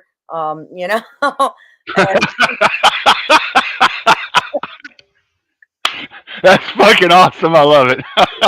I've said it more than once, more than once. You know, but it's like they need to hear that it's like, yo, you shouldn't be walking around looking like this. Yeah, no, absolutely. Especially if they don't hear it from their own mother. Some women got to say it. And, it was different back when we grow up. You know what I'm saying? Like the neighbor could tell you that. You know what I mean? Yep. The neighbor can't tell you that now. These little girls are fight grown people. Fight other grown women. These Call the police on them. And here's where it gets worse: is call the fucking police on them. Be like, oh my god, he told me my shorts were too short. He's perving on me. He's a PDF. Take him to jail. You know what I mean? Like, nah, fuck that shit. Or even worse, these are the same women who go out with their tits out and their asses out and they're flirty all over some guy. They have a couple drinks and then the next day they're calling the cops for a very different reason that's going to ruin somebody's life. Yeah. Well, and see, that's where as women, like, y'all should be handling other women. Exactly. Like us guys, we know how to handle each other. It's like we know we're physical. We're very physical. Like there are some guys that can be social destruction aspects, but I mean, their friends will know them and they will approach them in that way and be like, hey man, don't fuck her name up, dude. She ain't done nothing wrong. Just go calm down. Whatever it is. Yeah. But the big thing is that we get everybody to calm the fuck down right now, because the only way that we're ever going to be able to have the right kind of conversations is if we stop getting so pissed off at each other all the time. The racial stuff, the sex stuff, all of it, everything that's going on right now. We need the whole fucking world to take a Xanax or a fucking chill pill or something, calm down, and just talk. And put some virtue and some integrity back, because think about it, like, this happens all the time, according to feminism, according to what women tell each other. You can go out looking like that, then go home, go to a bar, have drinks, go home with this nice guy who you just met, and then if you if you regret it later or whatever, well, he's a piece of shit, or you can, or they take zero accountability for positions that they put themselves in, even though it's like, even though I was dressed for it, even though I drank, even though I was hanging all over him, he put his hand on my ass before, as I was giving him a hug, and I was essayed. Oh, and it's like, women do this. They do it all the time. Yes. Now they say that, if you're dressed like that walking down the street and a guy whistles at you, that qualifies as SA. Yeah, that's ridiculous. That's ridiculous. Zero. But I mean, even that stupid shit about accidentally touching a girl's butt, man, every dad in America would go to jail if that was the case, because I can guarantee you, when we hug our daughters, every man in America's made the mistake of hugging a little too low one fucking time in their child's life. You can't help it. You really can't, Yeah. I mean, or the kid grew. That's fucking ridiculous too. There need to be objective standards that people are held to, and I agree with you. And like I said, women should be holding other women accountable. Yeah. And what we need right now is stronger women too, that are holding other women accountable for their actions and creating more good women groups. Yeah, it's like I said, I think the most dangerous thing is indifference. Just being like, not my problem. I don't care. I'm just, I'm going to take care of me and put your blinders on and pay no attention. Yeah, that's how we got into this mess. How it was brought to me is, if you're not against it, then you're for it. You understand what I'm saying? And especially, see, I used to always be indifferent, like, hey, it's not affecting my household, so I don't entertain it. So I don't get into it, especially when it comes to like homosexuality and stuff, which we're not going to get into. Yeah. But I do understand the logic that if you're not against it, then you're for it, because if you don't do nothing about it and you're just indifferent, then you allow it to you allow it to prosper. You allow it to get worse. So sometimes, even if you're just not adamantly against something, you still need to be against it if you don't want to see that as your future. You know what I'm saying? If you don't want the future to change in a way that you don't want, you need to like draw that hard line. You know what I mean? And I'm a laid back person. You know what I'm saying? Like, I don't like getting into quarrels that are not my own these days. You know what I'm saying? But yeah, like, like you said, that indifference is dangerous. You know what I'm saying? Sometimes you need to draw that line. And you said something that I wanted to comment on before you move forward, but I lost it whenever I got into this, so it's okay. Women putting Damn. men in bad positions, taking no accountability for what the positions they put themselves in, and then blaming men and trying to essentially ruin their lives. Women can ruin a man's life like that, and That it'll is, never recover. It's horrible. It's even worse when they get into positions of power. I mean, we've heard a specific lady have a conversation about that with an entire group of people on a podium. Like, I can ruin someone's life with and not even with a pen, with the stroke of a pen, and it could be for something that's completely a lie, but it'll ruin their life. Yeah, I that don't is think women should be in crazy. politics at all. Okay. I remember what I was going to say, you know, and you guys were giving me praise about the platform, which is the principles, right? And I like to talk about things principally because I do think that there are a lot of like archetypes of like what Young talk about. You know what I'm saying? Everything is the same. It's just a little different facade on it. Nothing new under the sun. And I have come a long way, and I enjoy doing this with you guys. And I would like somebody else that's black to come up here and have the conversation too, because like we had the conversation about race, and you know, you guys were like saying like, you know, just forget about race, like forget about what happened in the past, like that could be like back in the day. No, I know you didn't mean it like that, but I'm just saying this is good why we had these conversations, because I sit up here with y'all and it wasn't offensive to me because I know what you mean. So we Right. should have constructive conversations to Clena's point without being offended, because I know you guys didn't mean no offense, nothing about it. Yeah. And it's a valid point. You know what I'm saying? Whether I agree with it or not, you know what I'm saying? Like it's still valid. I don't just disregard anybody's point. I try to take it in consideration unless it's just blatantly just wrong. But I understand where you're coming from. So to Clena's point, all I'm saying is that yes, we got to make these environments more conducive for people to come and just speak their truth, no matter what it is, and have people not being so fucking offended at everything. If somebody says they disagree with your gender, race, politics, religion, we don't have to fight about it, man. Let's just have the conversation, and that's how you move. That's how you move the bar. You know, that's what this is about. I want to clarify, you know, horrible things that have happened throughout history. Horrible stuff that's happened throughout history, like, you know, chattel slavery and, you know, the Holocaust and all of these things. It's important that we don't forget that these things happened, because if you forget that they happened, it'll be due to repeat at some point, right? But the point of it is to try to do away with that with that idea that we even see one another as being different. Okay. At least in that way, right? And in that way, I mean, we can identify. Oh, this dude's taller than me. That, Yeah. but yeah, as far as the race, ethnicity, culture, America's the melting pot of everyone coming together. And so, for us to be having this fight when we're all supposed to be coming together for the prosperity of everyone in America, this is fucking stupid. We shouldn't be doing this shit, you know? You don't Does that forget make that sense? those things happen, because again, Oh, yeah. the mistake will be repeated if you forget that this happened in history. Because I mean, that has actually, you know, chattel slavery has happened repeatedly throughout human history to all people in every region. Okay. So we already know that this has the possibility to repeat if we don't, you know, make sure we have a hard line against it.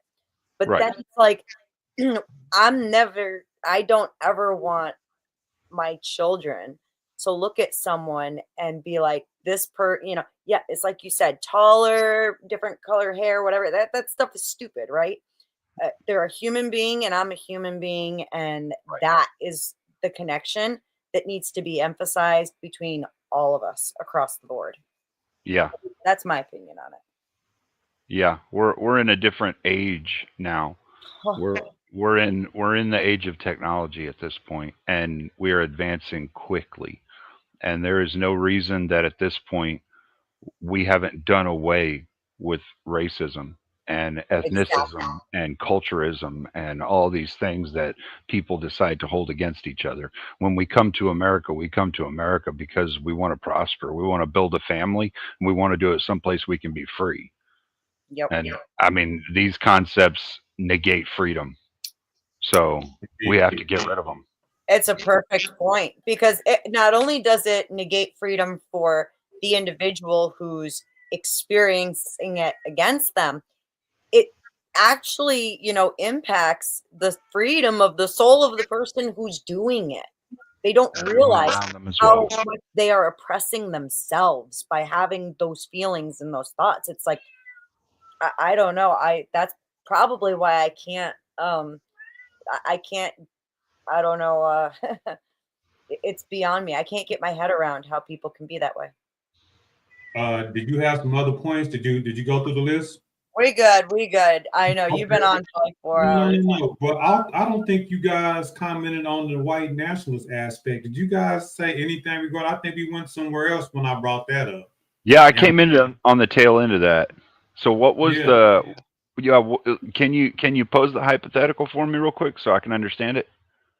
Yeah, I was saying that it seems like racism then kind of have morphed, through it. Like the new racism is white Christian nationalism.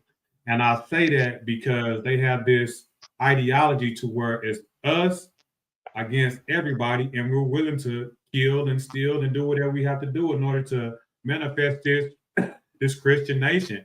Not like before, to where the ideology was like, hey, as Christians, we accepting everybody regardless. We want everybody to convert. But now there's like this stern line to where, they want, everybody, and they willing to like hurt people. At least that's how it seems to me from the outside. Like this right Christian nationalist has something to do with kind of like this, pro-white Puritan, type deal. You know what I mean? To where they not messing with people of color or minority or nothing like that. So it seems like instead of the harsh racism towards just like now they trying to justify it and putting Christian in front of it, and it's still kind of like the same thing, but you know what I mean? Like I don't really know how to explain it, but it's like a new form of like racism. You know what I mean? Yeah. I get what you mean. I haven't even seen that. I've just seen Christian nationalism. I've seen it. I have actually seen it. I grew up a good portion of my life in an area of Houston called the Fourth Ward, which is like I guess if somebody's from Detroit or Chicago or New York, they might know that area as something like the projects, right? So as a white kid growing up in an area like that, I got my butt beat a lot. But one thing I did get out of it, I didn't get killed because we weren't all about killing people back then. We weren't all about trying to end a life. Like people would they get mad at each other for stupid shit. And I gained a lot of respect in the community I grew up in because I would take a beating if I had a beating coming to me, but I'd also dish that shit right the fuck back out if somebody approached me in the wrong way. That's how men gain respect with each other. But so growing up in that, I have a little different understanding, a little different mindset. I've seen this Christian nationalism thing from a different point of view down there, right? Like I'm not there anymore. I've moved out. I'm in a different place. I'm better now. All that kind of stuff. But that's because I pulled myself up. This Christian nationalist mindset, though, this is just a racist. All right. It's a racist that's trying to make what they're doing seem okay by adding God to the mix. And true Christians would say, nah, fuck that dude. He ain't Christian. That's what there's no way. He can't be Christian if he's doing that kind of shit because God says don't do that. If he wants to be Christian, he's going to have to come away from that shit and stop doing it. Because if you've ever talked to one of these guys, like they're like them first, and that negates the ideals of America. You know what I'm saying? These Christian white nationalists are like, yeah, the white person first. We founded this country under Christian principles, and we want to stay in power, and we want to stay in power. But it's not too far fetched from what the founding fathers wanted. You know what I'm saying? So they are being true to the ideology, but things change, right? You know what I'm saying? And Right. the thing is, even with black people, right? So I feel like some black people is kind of like falling for the ideology too, because I think we have to realize that there is, you know, there are teams, right? You know what I'm saying? Like I said before, and if you don't be careful, you can fall for the ideology and just identify as American and not knowing there's an American that's against you and don't really want you, but going to let you be that. You know what I'm saying? It's real subtle racism nowadays. You know what I'm saying? To where, yeah, we want you to be a part, vote against your own interests, play the game, be the labor class. You're an American, play the game, yeah, but you ain't gonna never get up here. But it's the same thing with you and you. You know what I'm saying? Except you may get some different privileges or whatever. You know what I'm saying? So that's the game nowadays. It's not blatant. It's more subtle and it's economic, but it's still slavery nonetheless. Yeah. Right. I wanted to ask you real quick about something, and then I got to get off in a couple minutes because I'm hungry as all shit. I was doing yard work earlier, but so while we're on this topic, are you familiar with the Black Hebrews and the stuff they're coming out with? And I'm curious what you think about that. I think it's so. This is what I think. Like, men using religion to justify hierarchy is bullshit. That's all it is. People using religion to establish a hierarchy, and they're gonna always try to make it benefit them. That's why whenever me and you had that conversation about, you know, oh, if you don't have morals under, you know, morality comes from Christian, but then where is the hierarchy coming from? You got some person that's acting like they speak God and know the rules. You know what I'm saying? So all that is to me is people using religion to justify hierarchy, and then they're gonna put themselves above the rest of the people and act like they know what God is saying. I see that all that shit is the same. See, as far as my Christianity goes, I mean, the only thing that is even close to hierarchy is, you know, you've got God, Christ, and, you know, then within the family, man, wife, kids, right? It would go God, Christ, church, husband, wife, kids, and that's as far as it goes. The rest of that, I think all of it, anybody who's doing that shit, it's bullshit, and it's completely counterproductive to the religion. But I had to ask just because I've also heard some people be like, so like I don't see the same thing as just regular Christians, but what I will say is this: you guys are going to enjoy what I'm working on in the future, and I've been working on this thing for like 2 years. And when I come out with it, because I'm examining hierarchy and where it comes from and how it comes about, how it has evolved, where we at and where we headed, I think you guys are going to love it, and I'm going to really enjoy. I would really enjoy you guys' input on it too. But that's what I'm working on. If you want to ask any questions pertaining to like ancient history stuff, I'm your girl. Okay, I'm a nerd. Absolutely, that's where I need to go. What you think, Cleaner? Because I'm gonna give you guys your last word, and then we finally about to get out of here. I think we like 4 hours into it or something like that. Yeah. Yep. We've been I think you're speaking to a good point, and what I would say is this. Okay, there are forms of hierarchy that are okay within a society, but that's something that the society as a whole has agreed to, not these cults or these assholes that are using hierarchical structures to gain power or leverage over others. All right. Evil is evil. We should root it out wherever we can. We should get rid of these things. There's also a difference between the actual Christian nationalists and these fucking busybody bullshitters that are running around saying that they are so they can get away with their bullshit, right? The same thing with like the Black Hebrews, right? Like there's a group of them that are good dudes that are just trying to do the right thing, and then there's some assholes that are making them look bad. And so what it all comes down to is we need to root out the assholes that are making everybody else look bad and get them out of our society so we can have a good society. Indeed.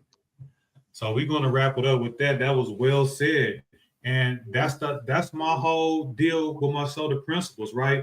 To be able to see through the bullshit See the matter of fact of the issue. See the principles, and then do away with the bullshit and just do better. My name is Due Diligence. This is Beth. This is Cleaner.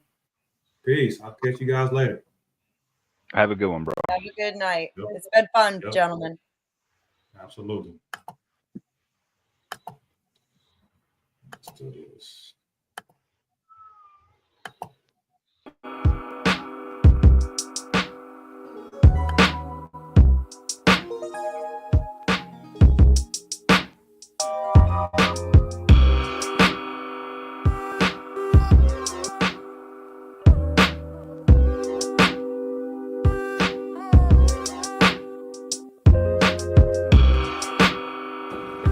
We were sitting around the dinner table, some students and people, and the question came to you both.